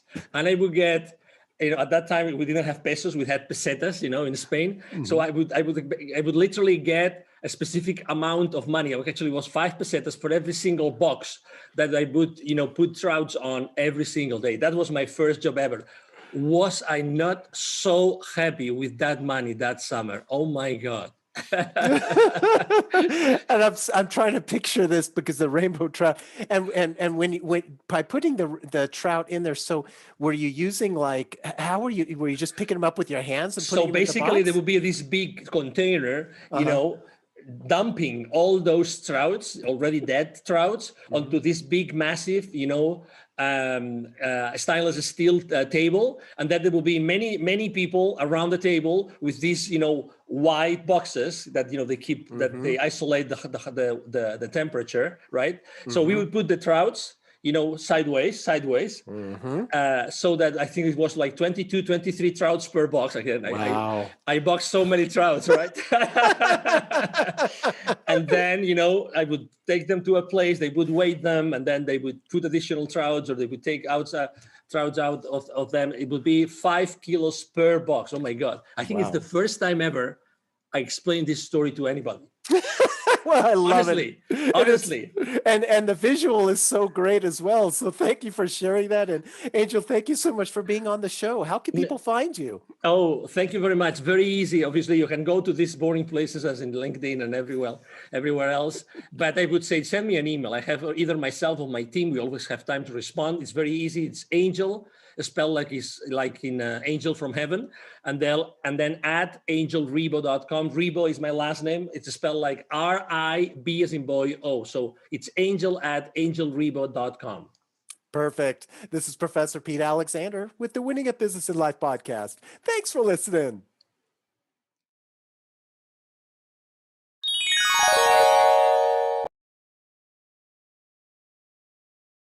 Good morning, and thank you for joining me on Friday's episode of the Roundtable Talk Show. It's Friday, and you know what that means. I didn't tell our guests, but I always tell people you don't want to be on my Monday show or my Friday show. And why is that? Mondays, I've slept all weekend. I'm rested. Fridays, I've been doing this show. I've been talking. The world has gone mad, so I have absolutely no idea what I'm going to say, but I know it's going to be fun. I know it's going to be interesting, because we always have fun on the Roundtable Talk Show. That's what we do. So I'm going to ask you to do what I always ask you to do every day, no matter what day it is, Monday through Friday. I make the same request for you to go out and be an evangelist for the Roundtable Talk Show, because we need your support. And not only do we need your support, but your friends, your network, they need your support. They need the information that we share every morning, weekdays at 8 a.m. Pacific. So if you haven't shared this information, what kind of friend are you? Share it with your network. Friends don't let friends miss out on the Roundtable Talk Show. Now, while you're sharing the show, I'm going to go ahead and introduce our first guest. We have a real life angel from heaven on the show. Yes, we do. We got an angel here just for you. Now, Angel from heaven is also known as the CEO Confidant. He's an influencer, international TV host, public speaker, CEO consultant, board member, and philanthropist. In the last 21 years, Angel has empowered more than 1,500 CEOs in 33 different countries. He was born near Barcelona and he has lived in 8 countries and speaks 5 languages. So I guess we'll have to see how he's doing during this global pandemic. Angel, good morning. How are you? Good morning. Very, very well. Thank you. What an introduction. I have to say it's the first time ever I've been introduced like that. So this Friday will definitely go to history. Thank you so much. I like making history. I like making history. It's fun. You're already making history. And thank you obviously to all the audience watching us. Absolutely. I love your background. I love your background. Now, you're a world traveler. You're all over this place. How has it been for you over the last year? Because I'm pretty sure your travel has been, maybe slightly altered. Well, totally altered, totally altered, and not because of the restrictions. Well, it's mostly because you have to stay in places like for 1 week or 2 weeks to quarantine and these kind of things. But thank God. We have remote working tools that we can use. But last year, as answering to your question, last year has been a year of awakening. That's definitely. So if you had asked me the question you're going to ask me today, 12 months ago, I guarantee you I would have answered differently. So that's the best thing I can say right now. So what have you been up to? You have all these accolades. You're doing the most. You're saving the world. You're helping the people. What does a typical day look like for you? Thank you. A typical day, well, if I'm on vacation, it's different. But when I am working here in Dallas, Texas, basically, I take my kids to school. I have 3 kids. 2 of them still go to school. And after that, I just start my normal day. I have an intention experiment I've been doing for the last 3 years. For half an hour, I meditate with 8 other people from different places in North America.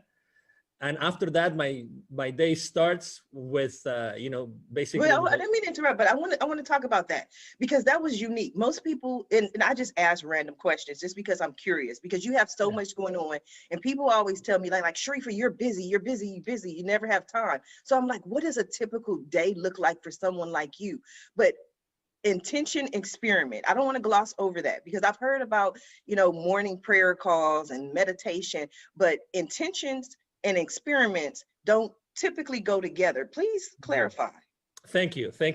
So basically, a few years ago, I went to a conference of a gentleman. He's of a doctor called Dr. Joe Dispenza. At that event, I got to know, before going to that event, I had read a book about Lynn McTaggart because Lynn McTaggart interviewed Dr. Joe Dispenza. Lynn McTaggart, she lives in the UK, and what she does is she conducts worldwide intention experiments. Actually, you can go Lynn McTaggart, you can Google her, and she has a great book about that. So basically, intention experiment means that every single morning, we are 9, but a group of 8 or more people can meet up, and basically they decide, okay, so today we are going to intend for something specific that we want to happen.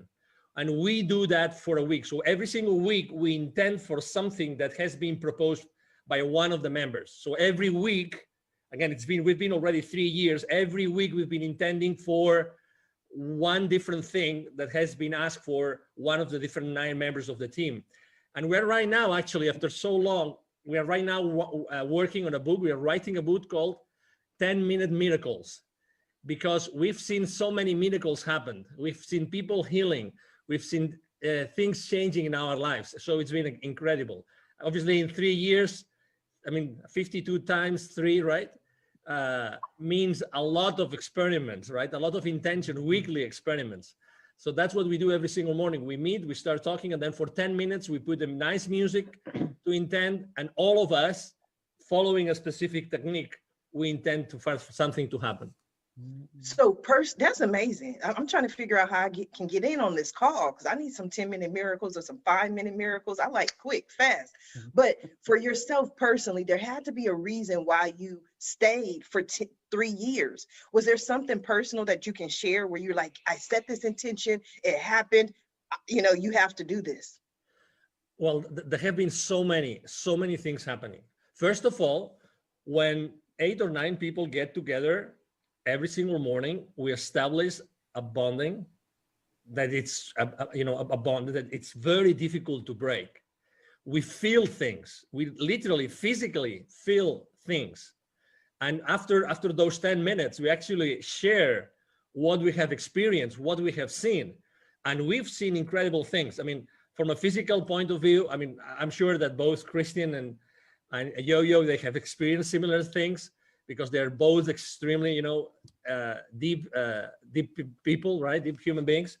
But when you establish that, when you create that bonding and that environment, really magical things start happening, and you see, you live physically things. So I can tell you, foreclosures that were out of the blue, like canceled the last minute, that has happened twice. I can share with you people healing from back pain, like lifelong back pain. I can tell you about people being operated, having surgeries, that they recover much faster because we were intending for them. I can tell you people feeling the intention. So people even not knowing that we were intending for them and they were going through some sort of issues in their lives, they got those things sorted out. So that's why we're writing a book. There's so many things that have happened that there's one chapter for each of us right now in the book. Again, it's going to be called the 10-Minute Miracles. I love it. I love it. No, I'm so intrigued. I think I can talk to you for all day and pick your brain, so much in there. But Angel, I'm going to come back to you. I want to go ahead and introduce our next guest so we can start this conversation because it's getting good. Miss 𝐒𝐞𝐞𝐤𝐢𝐧𝐠. 𝐒𝐒�𝐞𝐤𝐢𝐧𝐠 is the only live past crazy specialist. She works strategically with individuals to identify, analyze, and release chaos and crazy in their lives by providing a safe space to begin their journey and guide them to the source of their own power. 𝐒𝐒𝐞𝐞𝐤𝐢𝐧𝐠 is an Amazon international best-selling author of Fearless Women, Born to Give Thanks, and Transition to Freedom, and 7 other amazing books. She has received Author of the Year award for 2 consecutive years and has had the opportunity to share the screen with the late actor Tommy Ford in the movie The Last Time. She is the founder of Be Fearless Inc., Waddell Consulting Services, and Bear Your Hair. Good morning, 𝐒𝐒𝐞𝐤𝐢𝐧𝐠. How are you? Good morning. Y'all make me sound good. I like these introduction things. You're good at this. Said that. I don't know why. And I'm like, hey, I just read what you send me. I got to be careful though, because so much better when you say it. Somebody's going to send me some bio and I'm just going to read it. It's like, I'm the king of America. I'm like, I don't know. Would you send it to me? I'll read it. Tommy Ford. Oh my God. That was a loss. I love, I grew up. We all grew up, I think, for the most part, watching Tommy. Yes, what a great loss. Good morning. How you doing today? I am doing peachy today. It's a great day. So I'm happy to be here. I'm excited. And I would just like to tell Angel, I am a Joe Dispenza fan. Yes. I have the majority of his books, and I think he's just an awesome human being. I love him. Yes. Yes. Yeah, he's good. 𝐒𝐒𝐞𝐞𝐤𝐢𝐧𝐠, talk to us about Be Fearless. Where did Be Fearless come from? It most likely came from some sort of fear that you stepped over. Yes, it is. It is a story for sure. So I go by the tagline, "The only live past crazy specialist," because I know crazy, and your crazy doesn't have to be like my crazy. Your crazy could be the normal crazy, life, kids, your career, all the crazy. My crazy and Be Fearless came from being a survivor of domestic violence, and my abuser just happened to be the pastor of the church. And so to be the first lady and be the woman in front that everybody's looking to, and then being abused, it was hard. And from going from that to living in a shelter to, now finishing my PhD and owning a couple of businesses, and Be Fearless, I would have to say, is understanding that regardless that this fear is here, my vision and my mission is not changing. Fear is going to have to go with me on this journey. Like, you don't have a choice. And so being fearless is understanding, acknowledging, yes, I'm afraid, but that has nothing to do with the fact that this is where I'm moving to, and this is what I'm getting ready to go and do. what gave you the strength to get out of this situation? Because like you mentioned, you know, for most people, the church is the rock of not only the community, but the family, right? So it's like getting divorced twice to me. I look at it like that, because you're divorcing this community and then also divorcing or getting rid of this person. So Yeah. what was that like for you? It was extremely hard because he had been a minister for 30 years. Who was going to believe? And then you have to look at the dynamics. I was 25, he was 51. We just had a kid. My family was 400 miles away. And who were they going to believe? A pastor who had been pastoring for over 30 years, or this young girl who seemingly married a man of status? And are they going to believe you? Or are they going to believe him? And so I essentially found myself fighting in the church, the FBI, because he reported me, said I kidnapped the children and moved states away. And it was a whole host of things. So on the day that I left was the day that I decided that I wanted to live. And I think it's a very fine line. And what I applied to that in life is sometimes we all have obstacles. And I break it down really simple. But did you die though? Like, you have to make a decision. But are you going to die when you make that decision? If the answer is no, then you have every right and every tool that you need to make that decision. And that's what I did. Like, I knew it was going to be hard. Who wants to live in a shelter and pick up pennies off the street with 2 kids? I certainly did not. But I knew that the way I think, and this is where Joe comes in, that's why I love him so, that my current reality is just not, I don't agree with it, so I don't have to admit to it, and I don't have to be subject to it. So if I can think a different thought, then that's what I'm going to do. And it has been a 16-year journey of living past crazy. And I'm a firm believer every day to give my words and my breath direction. So before I get up every morning, I give my words and breath direction to accomplish something every morning, even if it's to find abundance, to find the answer that I'm seeking, whatever it may be. That's what I set out to do, because I believe your words are absolutely powerful, period. Wow, your story, your life is powerful. That's why I love doing this show. I really do. I love it. I love it. I love it. It's a personal passion of mine. Yeah. That's why I get up every morning and do it, because it takes away excuses for people. You know, Yeah. when people come to me and they say, well, Sharifa, I can't because, or I'm too this, or I'm too that, or this person is stopping me. I'm like, you're going to watch January 8th episode of the Roundtable Talk Show. You're going to listen to those guests. And then, because if they can do it, there's no reason why you can't as well. And so much of what you're saying resonates with me in my life and my crazy, I guess.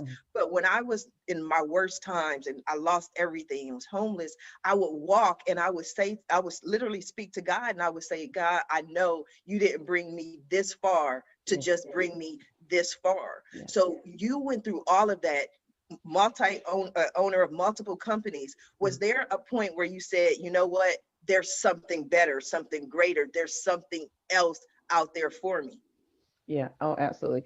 I'm a fan of quotes and affirmations, and I'm a nerd. And one of the things that I could not do when I was married was go to the library. And the first day that I left, I went to the library, and I was like the little kid. I faced the wall, and I love to smell books. I know that's strange, but I love the way books smell. And I smelled books, and I had a stack of books in my lap. And the first book I opened, I couldn't tell you the name of it, but the quote that I opened up to was by John Wooten, and I'm also a basketball fan. And it says, don't let what you cannot do interfere with what you can do. Because I was like, JoJo, what is it that you can do? Because I couldn't find an attorney that would help me. Nobody wanted to help me because everything was so crazy. And that quote came into play because it says, if you focus on what you can do, what you cannot do will take care of itself. And I was like, well, JoJo, you already had 2 undergraduate degrees, so that must mean you're not stupid. And so I learned the laws of North Carolina for representing myself, and I went to court and represented myself, won the case, and now I live by that quote.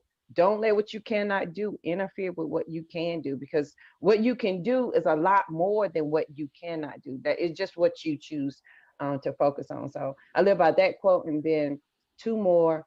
Never close your mind to an idea simply because it's miraculous, because the idea came to you for a reason.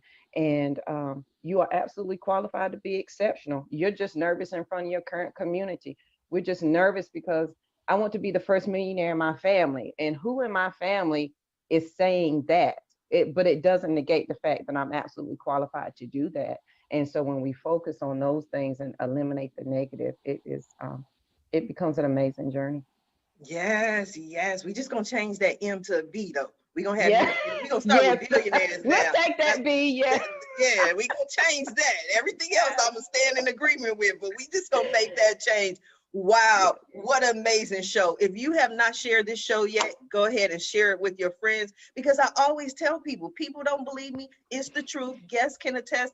I do not select the dates that the guests appear. The guests decide what days they want to appear, and somehow, some way, there's always a common theme. I don't know how it happens, just like Angel from Heaven probably doesn't know exactly how the 10-minute miracles happen, but we've seen them happen over and over and over again, which brings me to my next guest. And I know he's going to have a very important take on this conversation, Mr. Christian de la Huerta. With 30 years of experience, Christian is a sought-after spiritual teacher, personal transformation coach, and leading voice in the breathwork community. He has traveled the world offering inspiring and transformational retreats, combining psychological and spiritual teachings with lasting and life-changing effects. Good morning, Christian. Good morning, Sharifa. And thank you for having me. Well, I'm honored to be here.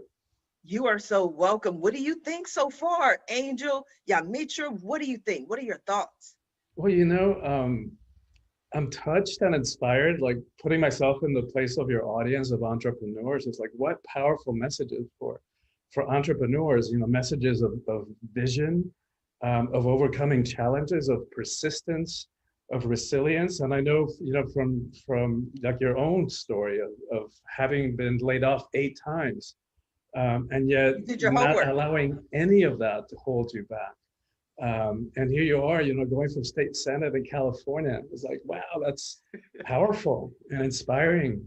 And I love Angel's vision of, which he hasn't really talked about, but working with kids and his vision for empowering kids. And Yamitra his story is so touching. And the powerful message that if she can overcome that, is like we can overcome anything. And also her message of empowerment for all of us. Yes. What is Awaken the Soul of Power? Because I'm pretty sure it's going to resonate today. Yeah, well, it's a book I just released. And it's the first of a series of 3. And the title of the series is called Calling All Heroes. So what does it mean to live a heroic life in the 21st century, where probably we don't have the horse pitched outside and the armors and the demons to slay, except the ones in here. So the first book is about personal empowerment. Like, how do we step into personal power in a way that's not about hierarchy, control, fear, force, domination, that doesn't require for us to push anybody down, place our knees on their neck in order for us to prop ourselves up and feel powerful. So how do we do it in a different way? And the thing about it is that most of us have an ambivalent relationship to power. And we want it and we long for it, but we're afraid of it. And as I've been working now for 30 years doing retreats and working with people's mindsets and helping people get free from fear and limitation, what I've come to realize is that what we're afraid of is that we might abuse it. And no wonder, right? Like, all we got to do is turn on the news or read the morning headlines, and every day witnessing countless examples of abuse of power. And no need to even get into examples today because it's right in front of our face. And so, but and then we've been so conditioned, but with quotes like power corrupts and absolute power corrupts absolutely. And then what good-hearted person is going to want to be corrupted? But what they forgot to tell us or failed to tell us is that quote from Lord Acton was it's part of a larger context where if you read the whole thing, the whole paragraph, it's clear that he's talking about political power, not about interpersonal or personal power. That's what we're all talking about here, right? Personal empowerment, in approaching it from different ways. And then the other aspect of that is we've been so conditioned as a society to be afraid of the emotions, right? We've labeled the emotions weakness, and especially men. Since we're little kids, we're like, the little boys don't cry, because in some twisted way along the point along the way, we label the emotions weakness and feminize them, as is the feminine was weak. Like, if you want to talk about power, let's talk about the power of creation, right? And so that there's nothing feminine about the weak, but we've been conditioned that way. And so then we're afraid of conflict. We're afraid of confrontation. We're terrified that if we really bead all of who we are, that other people may not be able to handle us. So then we stuff ourselves, we stuff our emotions, and that doesn't work, right? What used to be spiritual teaching, that everything is energy, now we know from physics that everything is energy. Like, that's the case. It's no longer spiritual teaching. So including the body, including the emotions, we know from physics too that energy cannot be destroyed. So just because we stuff it, it doesn't go away. Like, all those emotions don't go away. They get stuck in the tissues of the body, and we walk around with them. And after decades and decades of suppressing ourselves and suppressing our emotions, we walk around like these cauldrons of suppressed emotion, which we then start either react, like somebody just rubs us the wrong way and we react because we're reacting to a lifetime of suppressed emotions, and we bring damage to our relationships, or that energy has to come out somewhere. So it starts showing up in bodily symptoms, cancer, ulcers, heart attacks. So we've got to learn how to feel and how to identify our emotions, and learn how to communicate them responsibly, courageously, compassionately even. I think that is powerful. We're all on the same page today. I think that's so wonderful. Everything you're saying resonates with me. And it also reminds me of, like you mentioned, I am running for Senate 2024. I'm excited about that. In 2018, I went through this journey, right? For some reason, I started meeting all of these psychics and channels and mystical woo-woo people, and everybody, I would have all these different sessions, and one person after another said the same thing. They would say, Sharifa, you're not standing in your power. And I'm like, okay, thank you. I don't know what that means, but thank you. And then I go to the next person and they say, Sharifa, you're not standing in your power. And I say, okay, thank you. I don't know what that means, but okay, 2021, I know exactly what that means. Yeah. And it wasn't a fear of mine that I wasn't able to, or I was afraid of, but I think I had more of that. Why would I run for city council? Why would I run for Senate? There are, trillions and billions of people on the earth. Why me? And then I had to get to that point of, why not me? This is something you're passionate about. Why not you? So I don't think it was the fear for me, but it was just understanding that I do have a voice. And what I've done, just having all the guests for the last year on the Roundtable Talk Show, that took a lot of power to provide a platform for some of the greatest people in the world. But I didn't understand that it was power in doing that. Does that make sense, Christian? It makes total sense. And thank you for doing that. Thank you for saying yes to your own call. To step into your power and to do heroic work, right? What all of us are doing is heroic. The way that JoJo got herself free with 2 little kids to support, that's nothing short of heroic. And so I love this conversation. And another way that we see commonality in all of us is this desire to make a difference in the world. Right. So and it's that desire to make a difference in the world, that conviction, that allows us to use JoJo's framework to not allow fear to hold us back.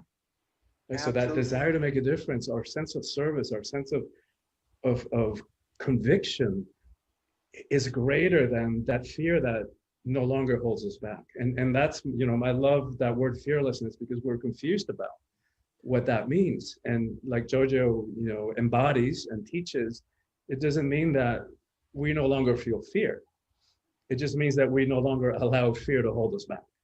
Yes, you made an interesting point though, Christian. I want to ask JoJo, because in everything I've done, being laid off 8 times, losing everything, even this entrepreneurial journey that I've been on since 1994, people always ask, why did you do it? And I'm like, because my kids said, Mom, we're hungry. There wasn't this deep rooted, I want to save the world. My kids were like, Mom, dinner needs to be served somehow, some way. So JoJo, when Christian looks at you and he's like, you know what, just getting these 2 kids out of this situation, that's powerful. And I agree wholeheartedly, there's power in that. But at that moment, were you thinking about the power, or you're just like, I got to get out of here? Oh my God. I was thinking, and I'll just give y'all a quick backdrop. The day I left, my abuser had taken advantage of me in front of our 3-month-old, who was a preemie, who had just got out of the hospital. And so she was only 60 days old, and she only weighed 4 pounds. And so he had taken advantage of me in front of her. And I tried to kill myself that morning. And then the next morning, well, that night, he tried to have me committed to a mental hospital. And I was like, this can't be my life. Like, is this going to be my life statement? And then that morning, July 26th at 7:30 in the morning, I stood at that front door and I cried for 35 minutes, because I knew when I opened up that door, it was going to say door open. And he might have been a heavy man, but he was a quick man. I was like, either I'm going to die trying to leave here, I'm not going to willingly let you kill me. And that's exactly what happened. Mind you, my family was 400 miles away. I didn't know a soul. I had no money. I drove a car. The front wheel fell off if you went over 45. There was no tag, no registration, and no insurance on the car. So when I left, it was the last thing it was my last ditch effort to say, if you're going to live, today is the day. Well, you better put all the living you got in this moment right now. Come hell or high water. That's all you got. And that is what allowed me to walk out that door. Now, has it been easy?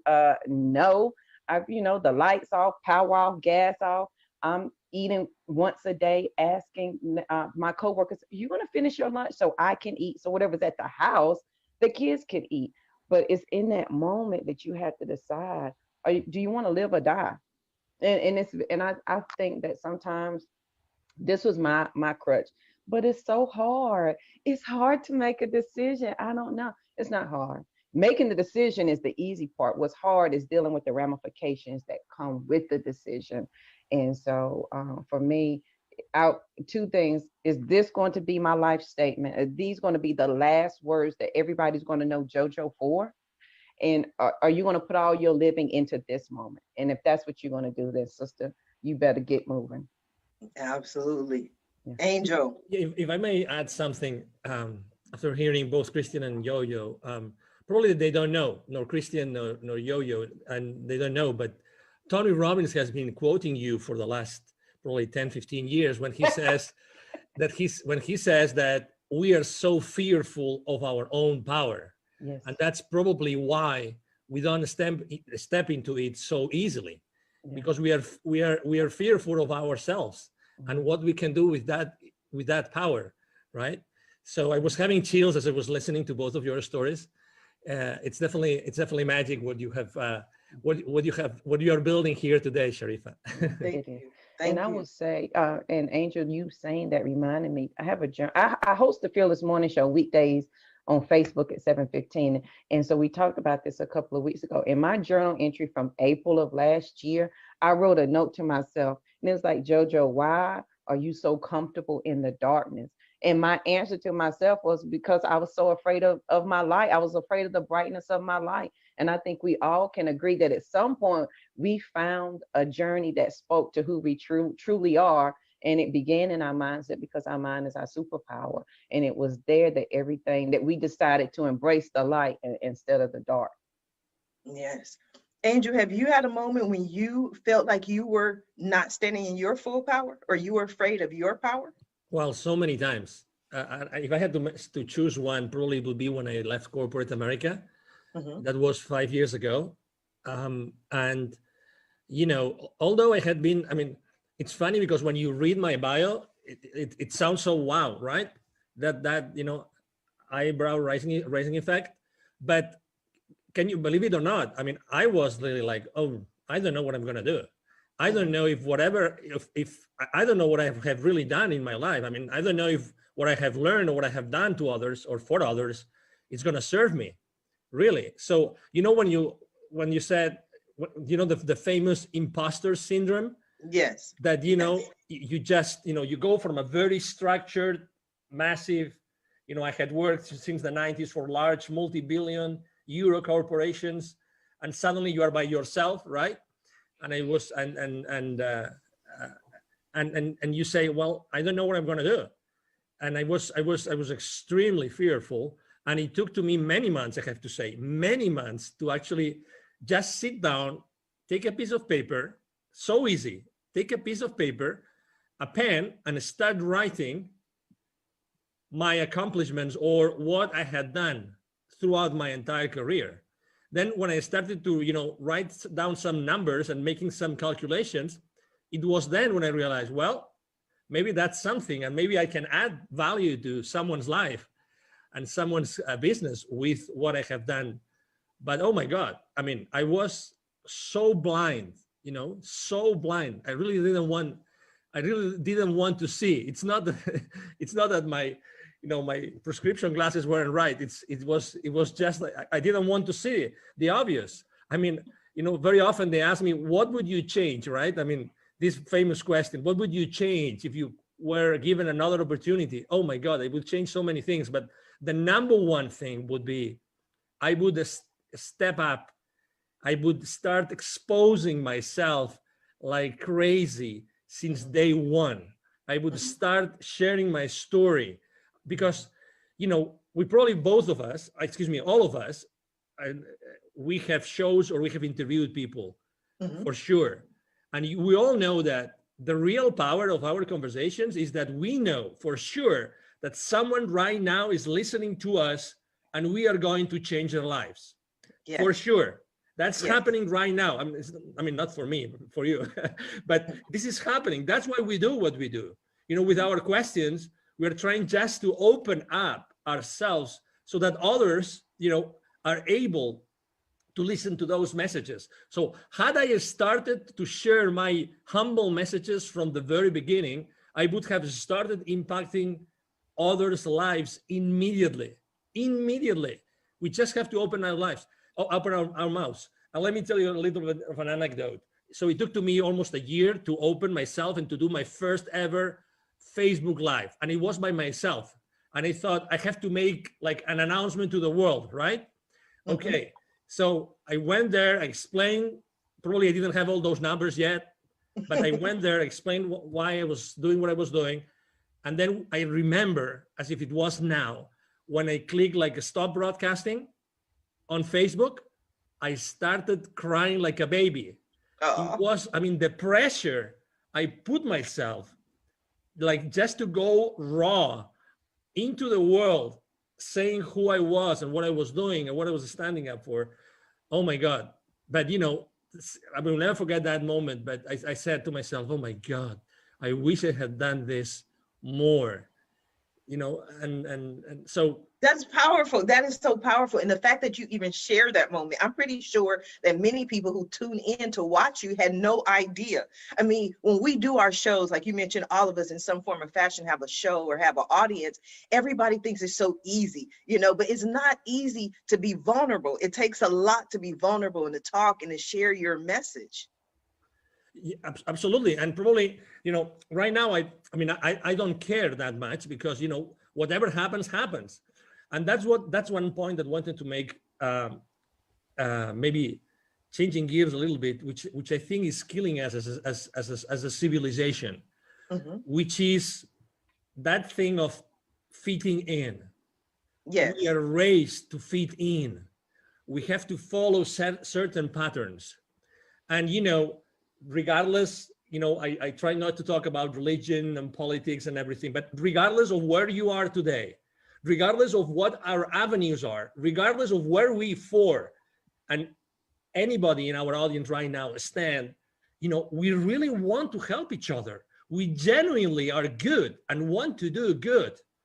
But, you know, we are taught, unfortunately, I mean, I still have 2 kids in school age, right? They are taught to be fitting in.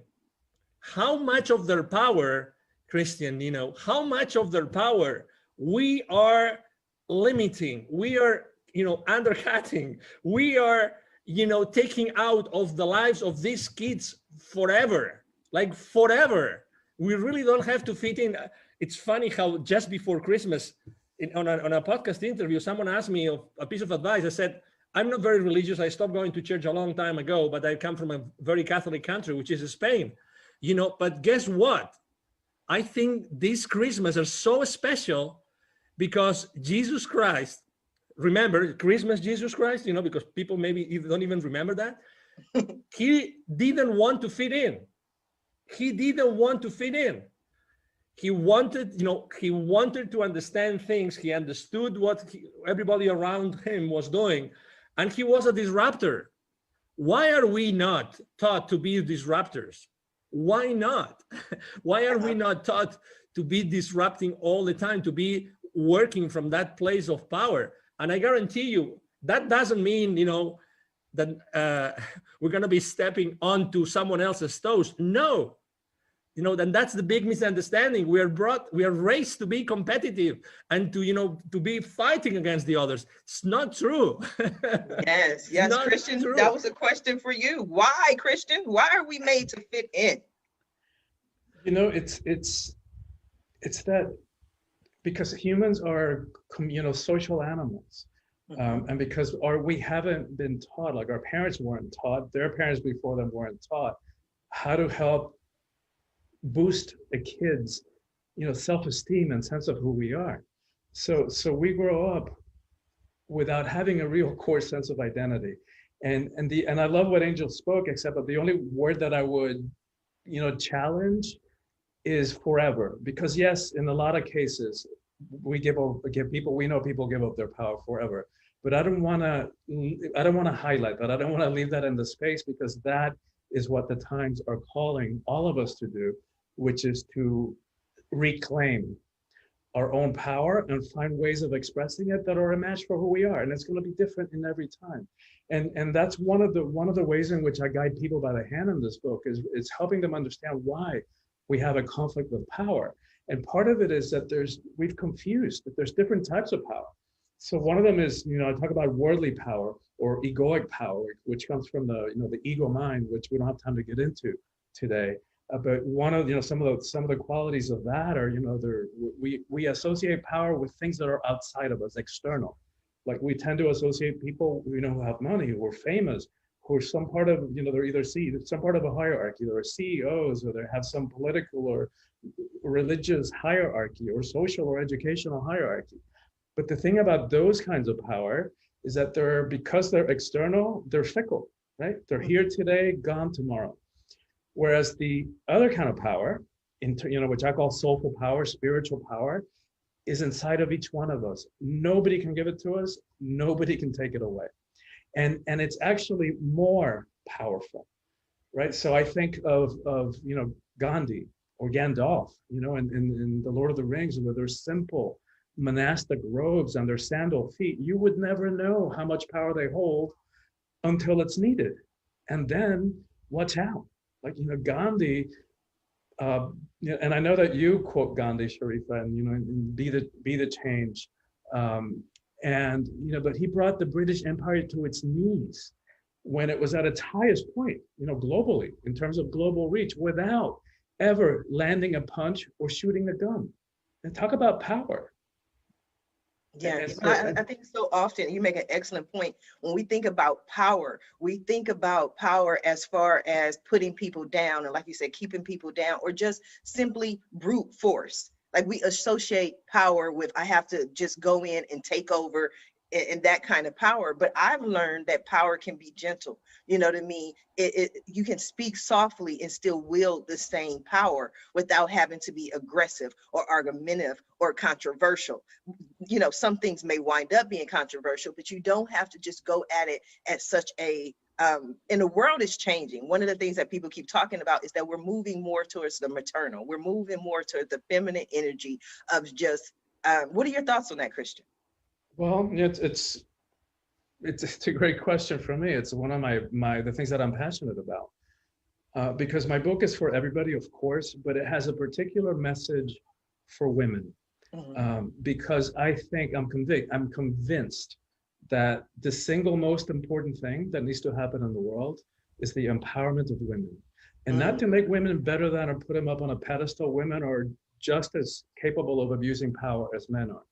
But it's because we have been so, as a world, as a species, we've been so out of balance for way too long. And for thousands of years, where the feminine, was made less than. And to that, we can connect all the other issues that we face. When women are in 50% of power, and when we all, regardless of what kind of body we're in, when we all reclaim the feminine, because we all have masculine and feminine energies in each of us. So when we all reclaim that, and when women are in at least 50% of power in this world, we're going to have a very different relationship to all of it, to war, to poverty, to hunger, to how we treat the environment, all of it. It's all connected to that. And so when I think about strategically, like if there was one thing that I could focus on in my limited time, here on this planet, that's what I've landed on. Because by empowering women, we impact everything else. Yes. Angel, what are your thoughts on what Christian had to say? Yes, it's funny because when I was still in Barcelona, and I had been working for an audiovisual company in Spain, and there was a headhunter, a lady headhunter, that came and offered me that position before. And when I left Spain and I went to live in the UK, I had this meal with this lady and asked her, "Hey, why did you come? How did you find me? And you came to my first job, and you came and you took me to the second job, completely different industries, everything. Why? I mean, why? Because I went from working, in a university to working in the private sector." And she said, "Because Angel, you have something, and don't get me wrong, I mean, that's the 90s, okay? So because you have something which not many people have, which is your feminine side. Your feminine side is very pronounced." And I said, "What do you mean? And why did it make me a good candidate for that position?" And he said, "Because you see life differently, because you are able to put forward things that other people would hide." And throughout my life, it's been funny because I've always worked with more women than men. Every time I have had to actually build my own team, consistently, I've been looking for female power to compensate what was already in place. And I have always felt extremely comfortable working with women. And in corporate America, I have to tell you, in high tech, that was my industry. I mean, if there were maybe, 10%, 50%, and probably only on maybe marketing, legal, all those specific departments, right? Or functions. But in my case, it was always very clear. I mean, women confront life in a completely different way. And it's completely complementary to what we do. There's no good or bad. I agree with you. It's obvious. It's very clear, Christian, that, yeah. And you said it very clear also, Sharifa, that I think that we're moving towards a world where feminine energies are going to play a much more important role. And it's true, and it's necessary. And when I go to Latin America to help the underprivileged kids, and I find those kids and I'm teaching them, I focus completely on self-esteem, because those kids will never receive that message anytime soon. I'm not going to say forever, Christian, but anytime soon. They're not going to listen to anybody. They're going to hear that message of empowerment. But I focused on girls, because girls are the ones that are more limited in their future. The views of their parents or their tutors, their views about what the life of that girl is going to be is super limited, super limited. I remember going to an area north of the state of Puebla in Mexico, where there are 186 different indigenous communities. Okay, so many different languages. All the girls work in the fields with the parents, and they help moms cooking at home and cleaning. That's what they do, right? In this entire area, every year, from high school, because there's a high school in this entire area, there are 400 kids that graduate every year, okay? So only 2 or 3 of these 400 eventually go to college, and only 1 is a girl. Isn't it wow. crazy? Crazy, crazy. I would love to hear JoJo's thoughts on that. I think that's definitely crazy. Yeah, I think that's crazy. But I think Angel and Christian both hit on something that as women begin to, first we have to understand the power of our energy. I just held a women's conference called Sister Rise, Revitalizing Individual Sacred Energy.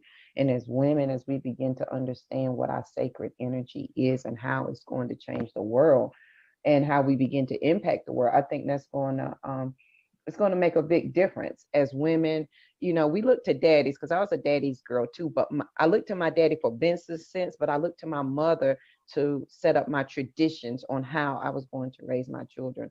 And that's an excellent point, because I laugh with my son all the time. My son will be 24 in April, you know, and whenever he does something and it's not correct, I'd be like, got to do it right. Because people will say, your mama didn't raise you right. You know what I mean? Or they'll say, who raised you? I'm like, so this is not about you. This is about me, right? It's about me, because your name is all you have.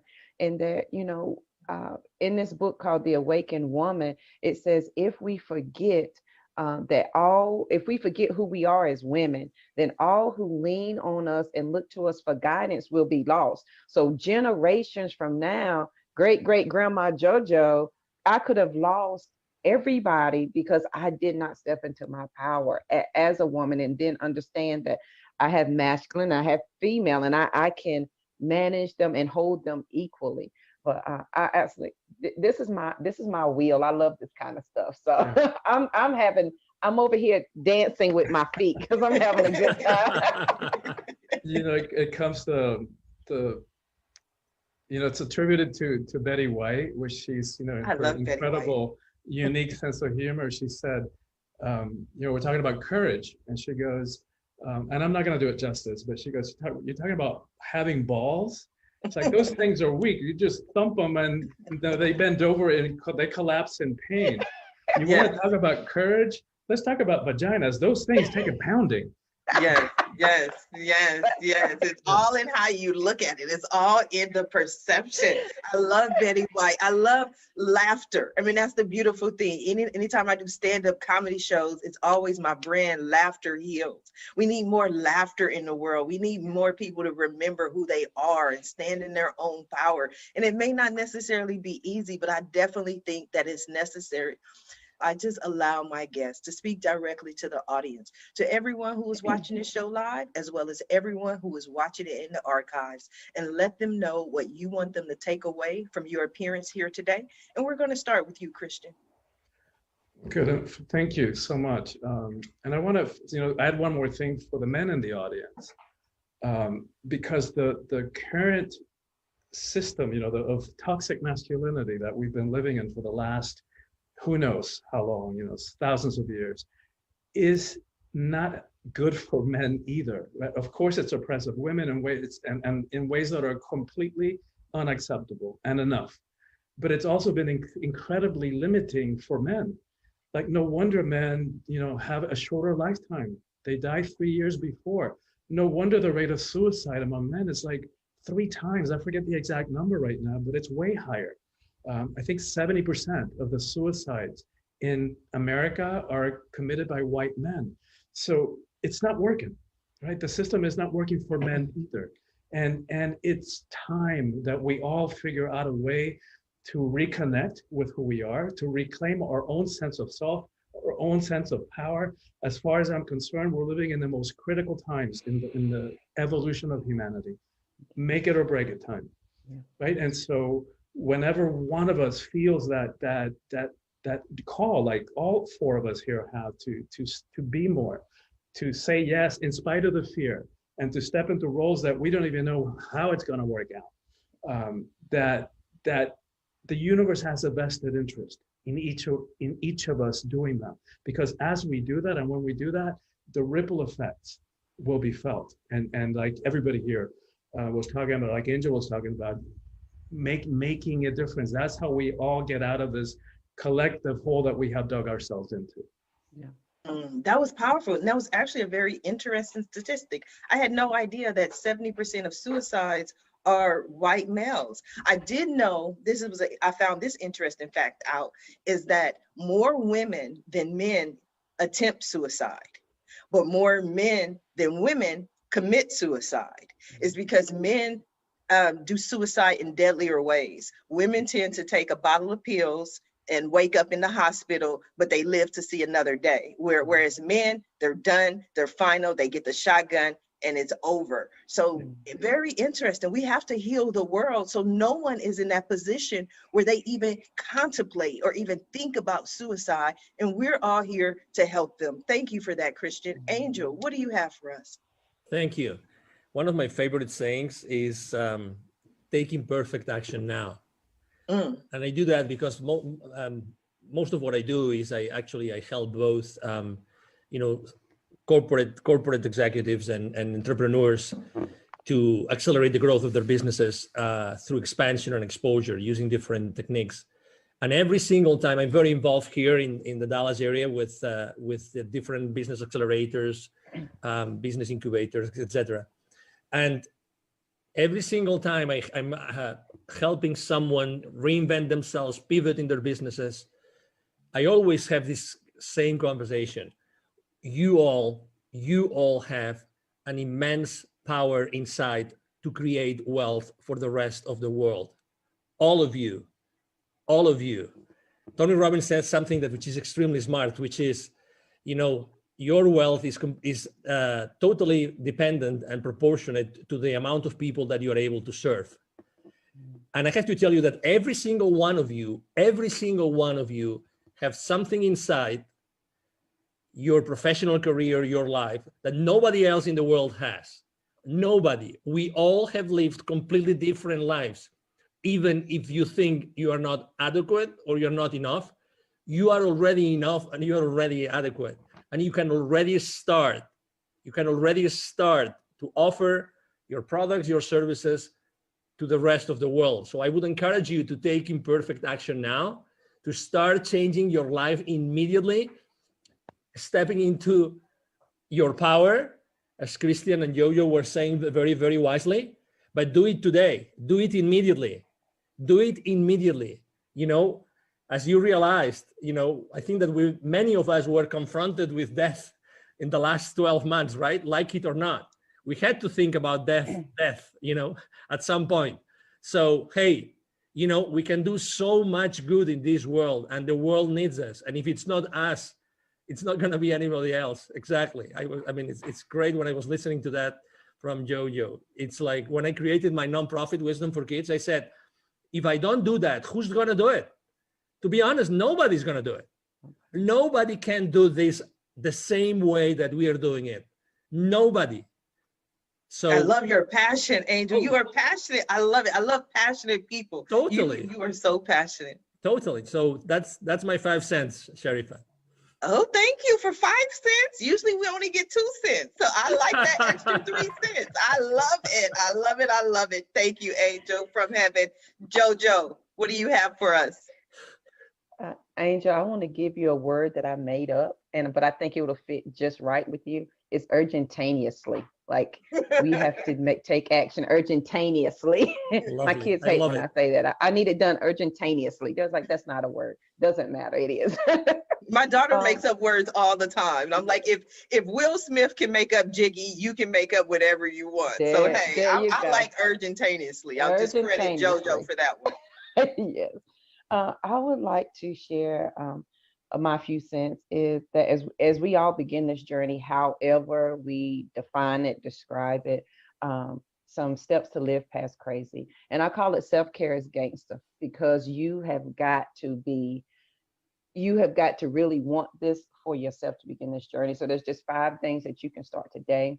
Number 1 is absolutely be quiet. You don't know what you like or what you want because you talk too much. So if you be quiet, you can hear what the God inside of you, the universe, the creator is trying to tell you. And there's a wealth of information. You have the answer. The problem can't exist without the answer already being there. They go hand in hand. Often we talk too much that we don't even want to acknowledge the answer.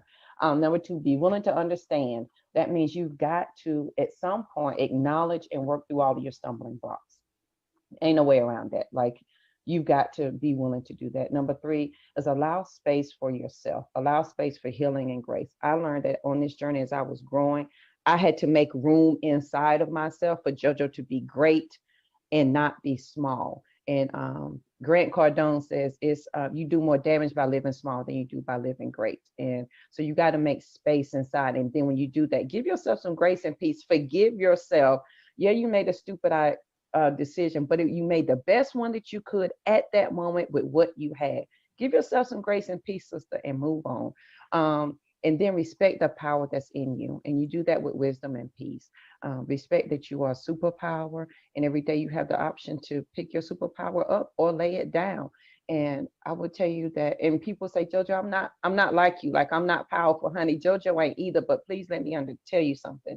You are so powerful that you convince the God in you that you're not good enough to do anything. That's how powerful you are. You override the innate universe inside of you that says you're a creator to say that you're not.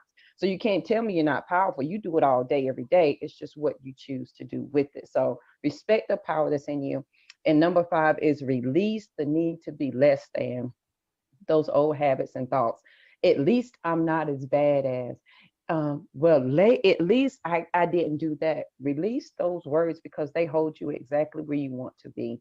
And it's not until we're willing to take responsibility for where we want to go that we're able to leave where we are right now. So as you begin this journey, I welcome you on your journey, because you couldn't have came any other day other than today, because you couldn't have understood it. You couldn't have received it. It would have never made sense. You would have said, JoJo's crazy for real. And I would take that title, because I'm the only Live Past Crazy specialist. I'll handle that title.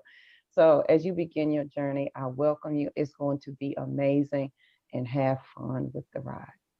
Absolutely. I have truly enjoyed today's show. It has been an amazing show, amazing week. I want to thank my guests for joining me here today on the Roundtable Talk Show. And I especially want to thank everyone who tuned in to watch the show live, as well as everyone who is watching it in the archives. Just because you didn't catch the live show does not mean you're not important. You are very important. We still need your support. We still need you to watch the show, share the show, but please don't just watch the show. Please don't just share the show. Support our guests. Visit their websites. Pick up a copy of their book. They came here this morning to share their message just for you. So support them. Their information, their websites are in the Facebook post. And if you're interested in more ways that I can help your business, or maybe you want to be a guest on the Round. You, where you are, through your life, what you lived, your trips, your nuisances, your stories, you have a very unique perspective of life. True. And just because of that, you can provide very unique services, and you can make very unique products just because you are who you are.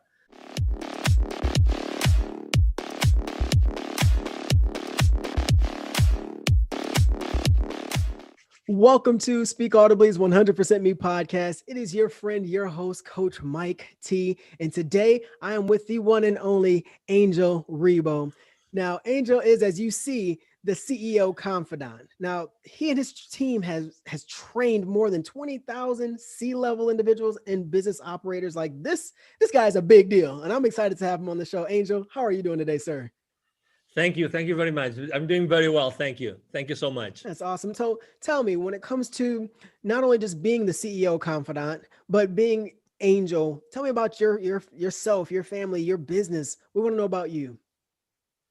Yeah. So basically, the most important thing that you have to know probably about me, I'm originally from Spain. I've lived in 8 different countries. I've learned a few languages, and I've done business internationally for my entire life. You know, I now live in the north of Dallas, Texas, in a suburb called Plano.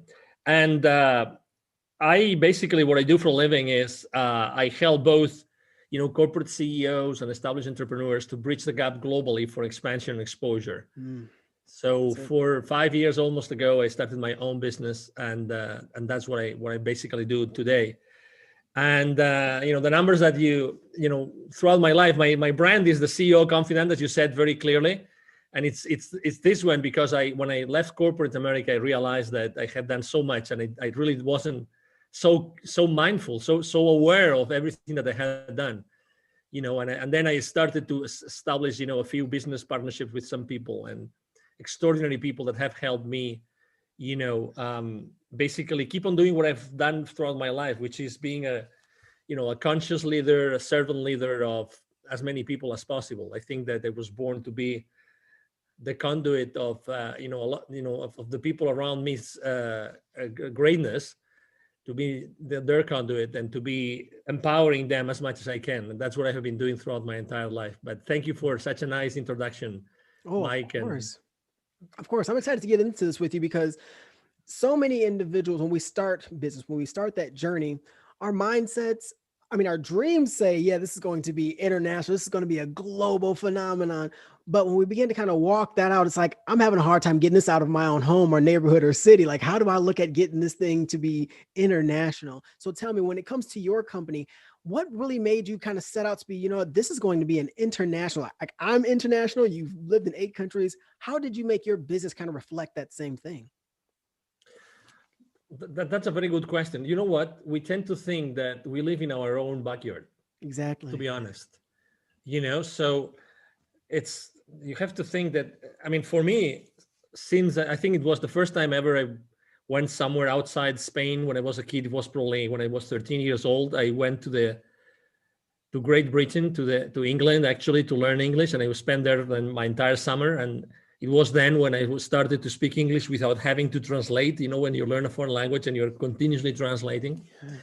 And then, when I went to college, I belonged to that student organization, international student organization, that, I was able to basically apply for internships abroad. So I was able to, throughout my career, my main degree, which is computer engineering.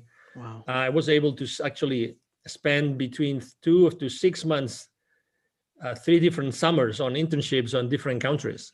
Wow. So again, it's like, since the very beginning in my career, in my journey, I was always, international was something normal for me. Yeah. And eventually in the 90s, I left Spain for good.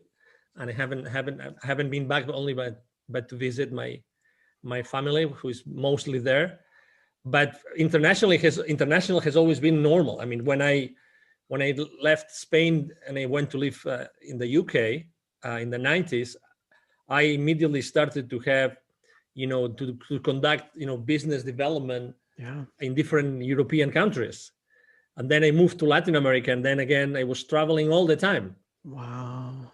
And actually, I'm forgetting that even when I was in college and I was finishing my degree, I had a part-time job with the what's called in Europe, it's the rector of a university. Here would be like the president. Okay. And I was helping the president of my own university, for international programs. So I would travel all over Europe, actually even travel to South America to establish some, framework agreements and these kind of things. So international has always been something normal, something, that for me to jump into a plane and to go somewhere else at the other side of the world, it was normal. It became normal. So answering to your question, yeah, we as entrepreneurs, we sometimes struggle with local business, with developing business, offering our service locally. And then obviously we never think, oh my God, why would I go? Why would I go? To be honest, why would I go south of the state, right? Well, in my case, I'm in Texas. So why would I go north of the state, right? Or where would I go? But in reality, it can be the issues of taking your business to another state or taking it to another country. The issues and the challenges are very similar. Obviously there's the culture and there's the language, which is important. Right. But if you speak basic language, or even if you don't speak the language, but you have a local partner, you can start delivering your product and your services most of the time. If you are a one-man person, maybe not. Right. A one-man company, maybe not. But if you are able to provide services and products, and you step out of your own way, and the company does not depend on you only, there's a lot of things that you can do internationally. Wow. And the good thing and the good news is, Mike, that you, where you are, through your life, what you lived, your trips, your nuisances, your stories, you have a very unique perspective of life. True. And just because of that, you can provide very unique services and you can make very unique products just because you are who you are. Wow. There's nobody else like you in the world. So that means that literally you can start providing services and products if that's what you want to do. And you will be unique, right? So you can learn some skills and eventually you can go internationally. Again, you don't have to, and that today is obviously, as you know, many companies have decided to really, stop traveling and, limit very much the physical move of their employees, which I understand.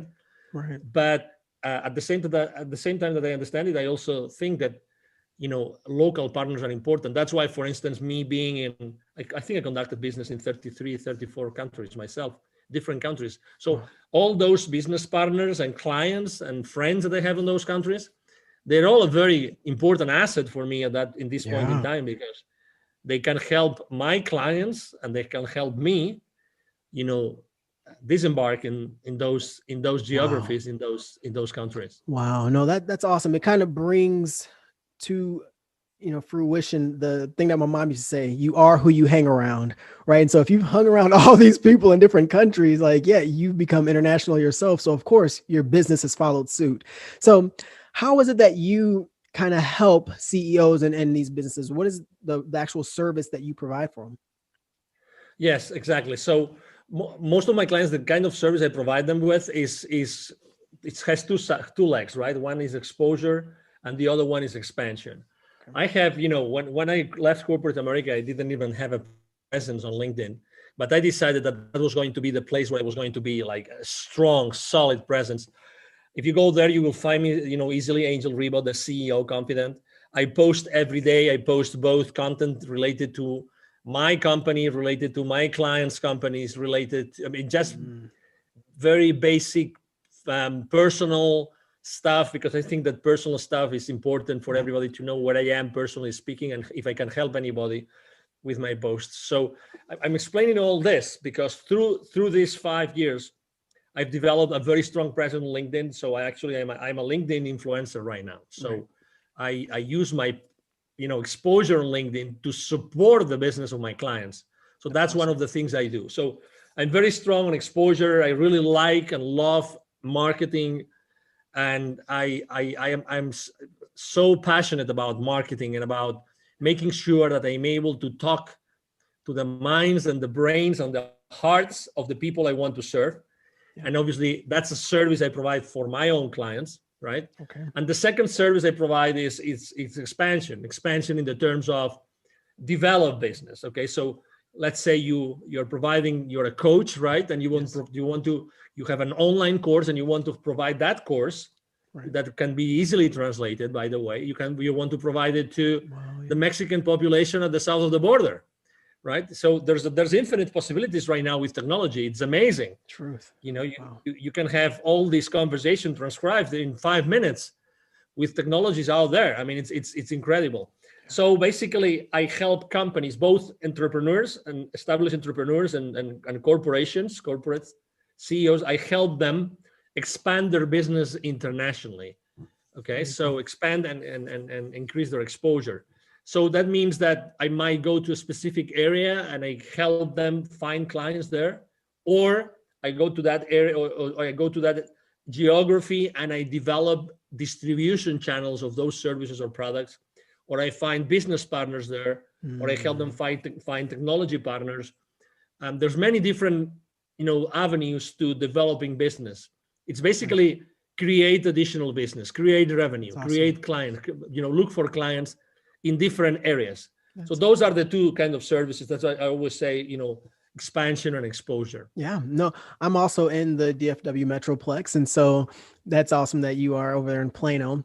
But what kind of got you interested in doing what you do for people? I mean, obviously I hear that your heart is in this, and that's one of the reasons why I love to have people on here who are truly here to serve and have a servant's heart.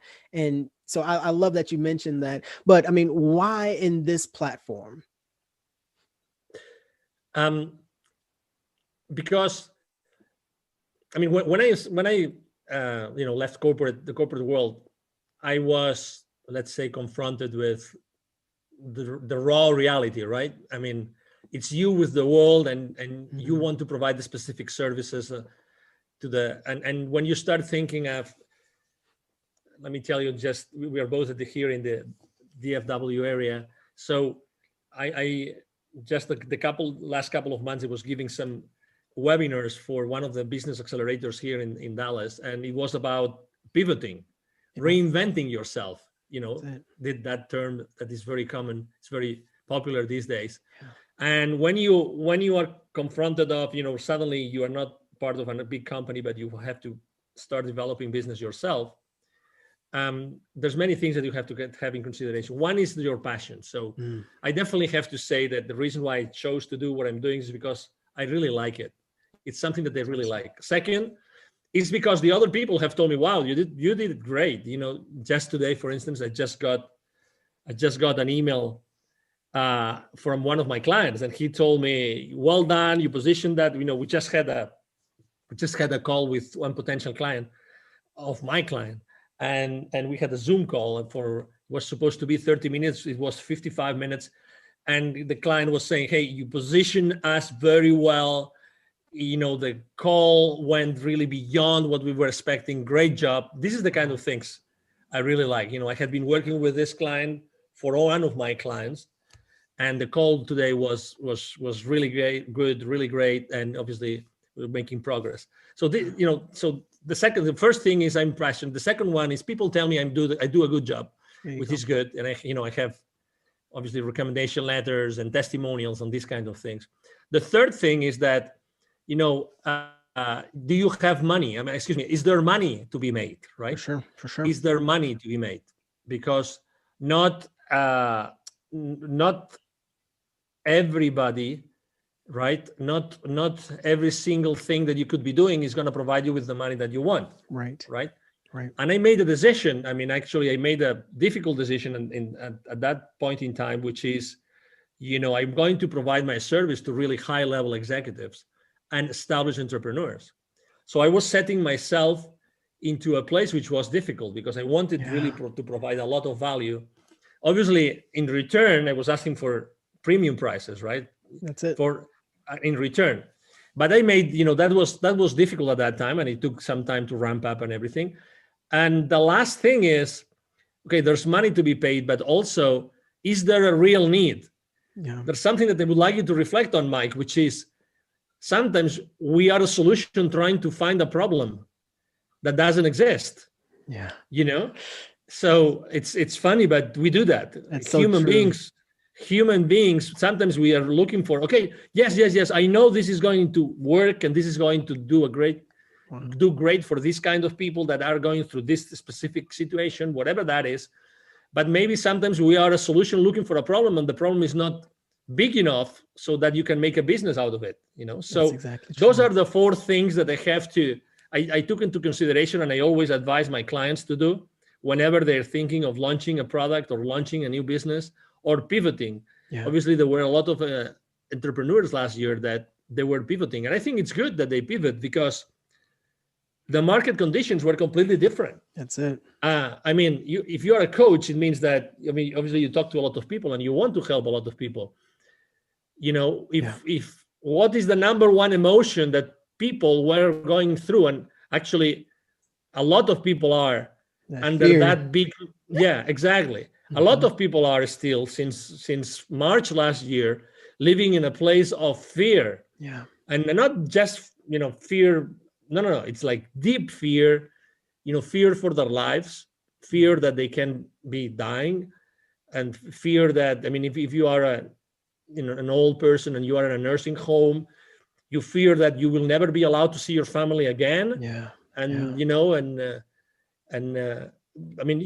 what's going on in the world. So what I'm trying to say is, as an entrepreneur, as a business person, always be mindful of what's going on in the market. That's it. And the question is, I mean, does fear, I mean, knowing that in the world right now, there's 7.5 billion people, how many are in fear right now? Right. And how many might be needing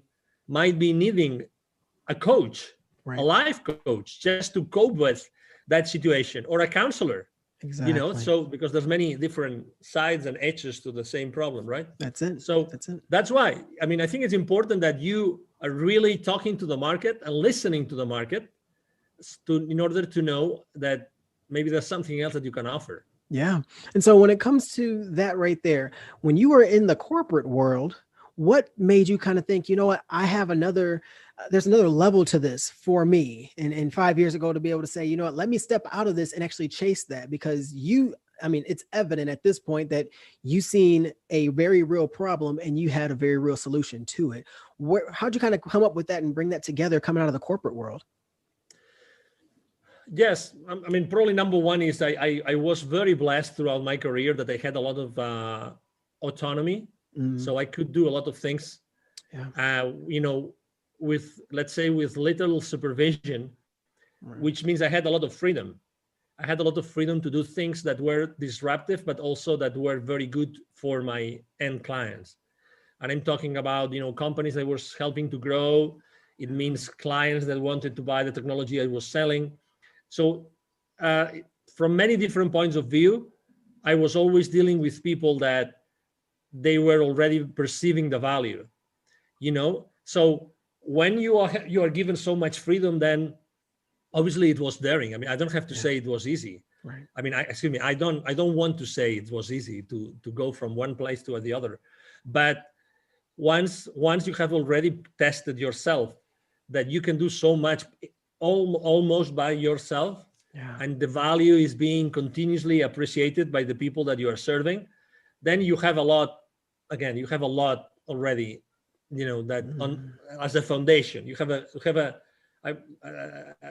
semi-solid foundation that you can start your journey by yourself, you know. But independently of that, I always, when I talk to entrepreneurs, I always tell them the same thing. There's never going to be someone like you. Never. There's no one like you out there. No, nobody that can provide the same service, the same way that you're going to do it.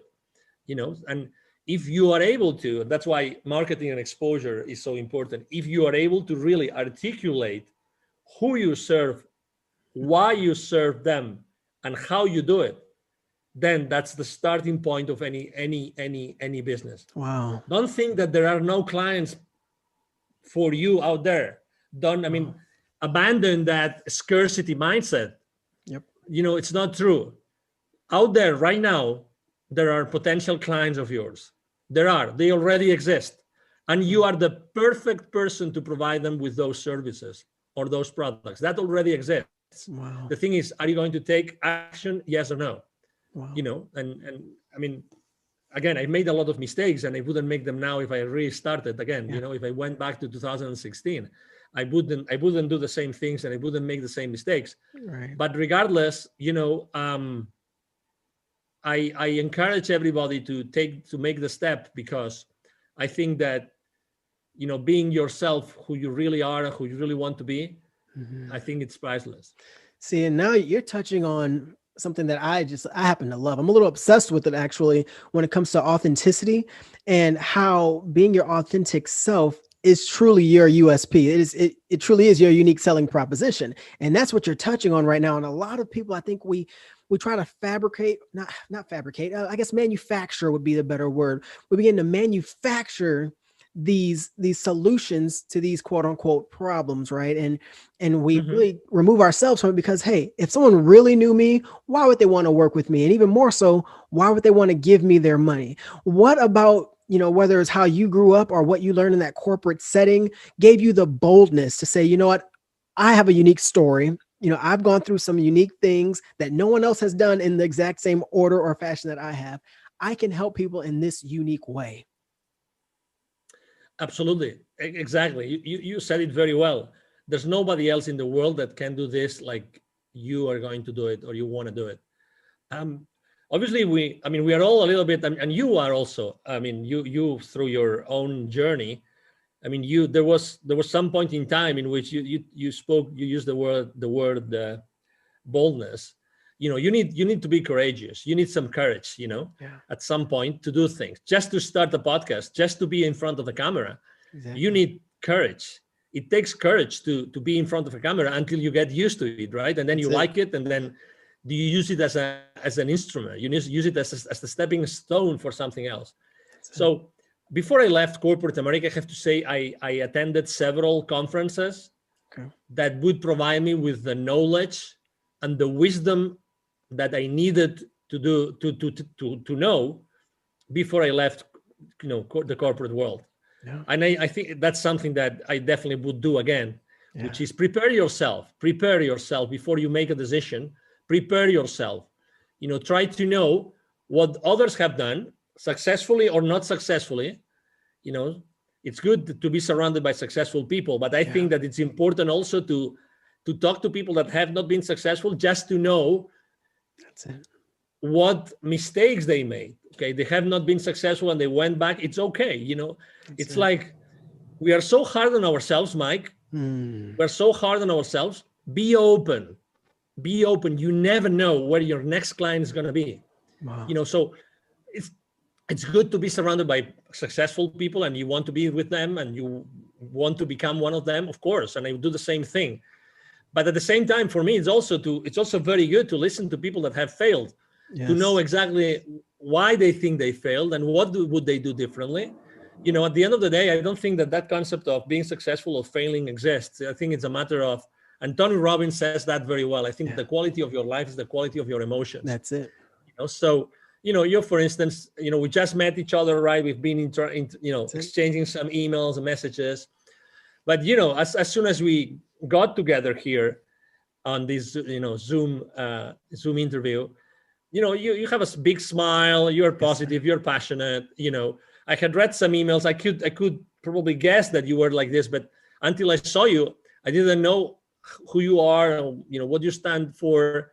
And it's very clear. And this is contagious, That's it. You don't want to talk again. Life's too short to be with the wrong people, Mike. Come on. Life is too short to be with the wrong people. So, be with people that just make you happy. Yeah. Honestly, I think that, it doesn't matter if they make a lot of money or not. Be with people that make you happy, that you have a good time with. Wow. Oh my God, really? Wow. Yeah, because out of this happiness, out of this place of I'm enjoying life right now. That's awesome. Just before the call, I was talking to, I had prepared a surprise for my wife. She doesn't know, she's not listening to this. So I'm having a surprise night for her tonight. Wow. And I called this friend of mine who is a personal trainer, very strong personal trainer. His body is like beyond perfect in human terms, right? For sure. He works out like nobody I know. Wow. He's also originally from Spain. He also lives here in Plano, and he has a restaurant. He has a restaurant in Dallas. And I called him, hey, I want to have this very special dinner tonight. Could you have something special for my wife tonight? Wow. Because we are coming, and it's funny because he set up the restaurant during COVID. That's how courageous he is. Wow. That's how courageous he is. So look at that. Yeah. Wow. And he starts talking to me about his restaurant. I have never been there. Okay. I've never been there yet. So it's going to be first time tonight. Wow. And he goes, we're open for the first time during COVID. And guess what? There's been so many celebrities coming over, Mavericks, Mavericks players, Cowboys players. Wow. What's going on? And he's just a nice guy that people like to be around with. That's awesome. And he's very strong-minded because he works out every day several hours and he has clients and everything. But he's a very kind, respectful person. So he's also very tough-minded, right? So there you have it. Yeah. He might not know anything about restaurant, but he's originally from Spain. He has one of the most highest quality restaurants in Spanish cuisine right now in the Metroplex. Wow. It's called the Sketches of Spain. Sketches of Spain. Okay. it's just an entrepreneur, like, me 5 years ago, I didn't know anything about having my own business, but, I just, Wow. focused myself and my energy, and here we are. That's huge. You see, because people are paying tens of thousands of dollars to learn this sort of information from coaches. Guys, if you are watching this, if you're listening to this on any sort of podcast channel right now, what I want you to do is, I hope you're taking notes, because you're getting real life information here that can really take your business and really your life to the next level. When you know how to focus, when you know how to be authentic and open to yourself. The things that Angel is saying right now, I mean, you're not just a CEO confidant, you're becoming just like a life confidant. Like, I love it. I love your enthusiasm and your passion for the subject. So if someone's saying, you know what, yes, I have a business and it's a small business, or it is a medium-sized business, what's a good way to contact you in order to even get a little bit more of what we're getting today?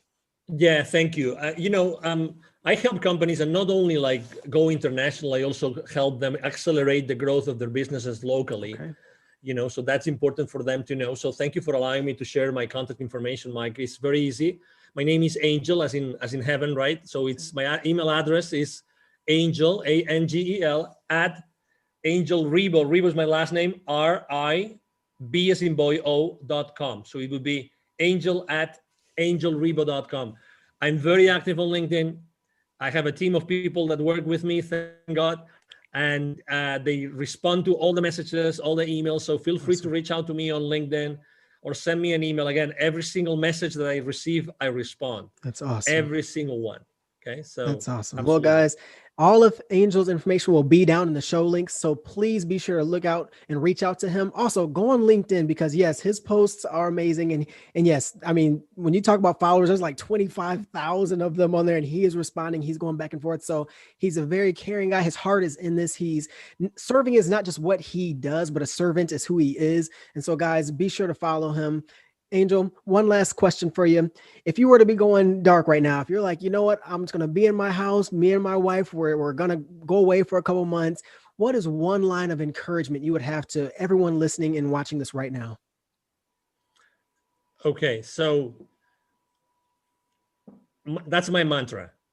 Okay, my mantra is take imperfect action now. Take imperfect action now. Wow. That's definitely the sentence. That's the statement I would like to leave everybody with. Wow. If I was to disappear and I wanted to leave the world with something that could change the world in those 2 months, that would be the one. Wow. Whatever you think that you can do in order to provide value or happiness or hope or faith to the world, just do it. It doesn't have to be perfect. Just reach out to people, talk to them, ask them, hey, would you be open? Do you think that if I provided this product or service, would you be open to consider it? Who do you think would be open to consider it? Just take imperfect action now.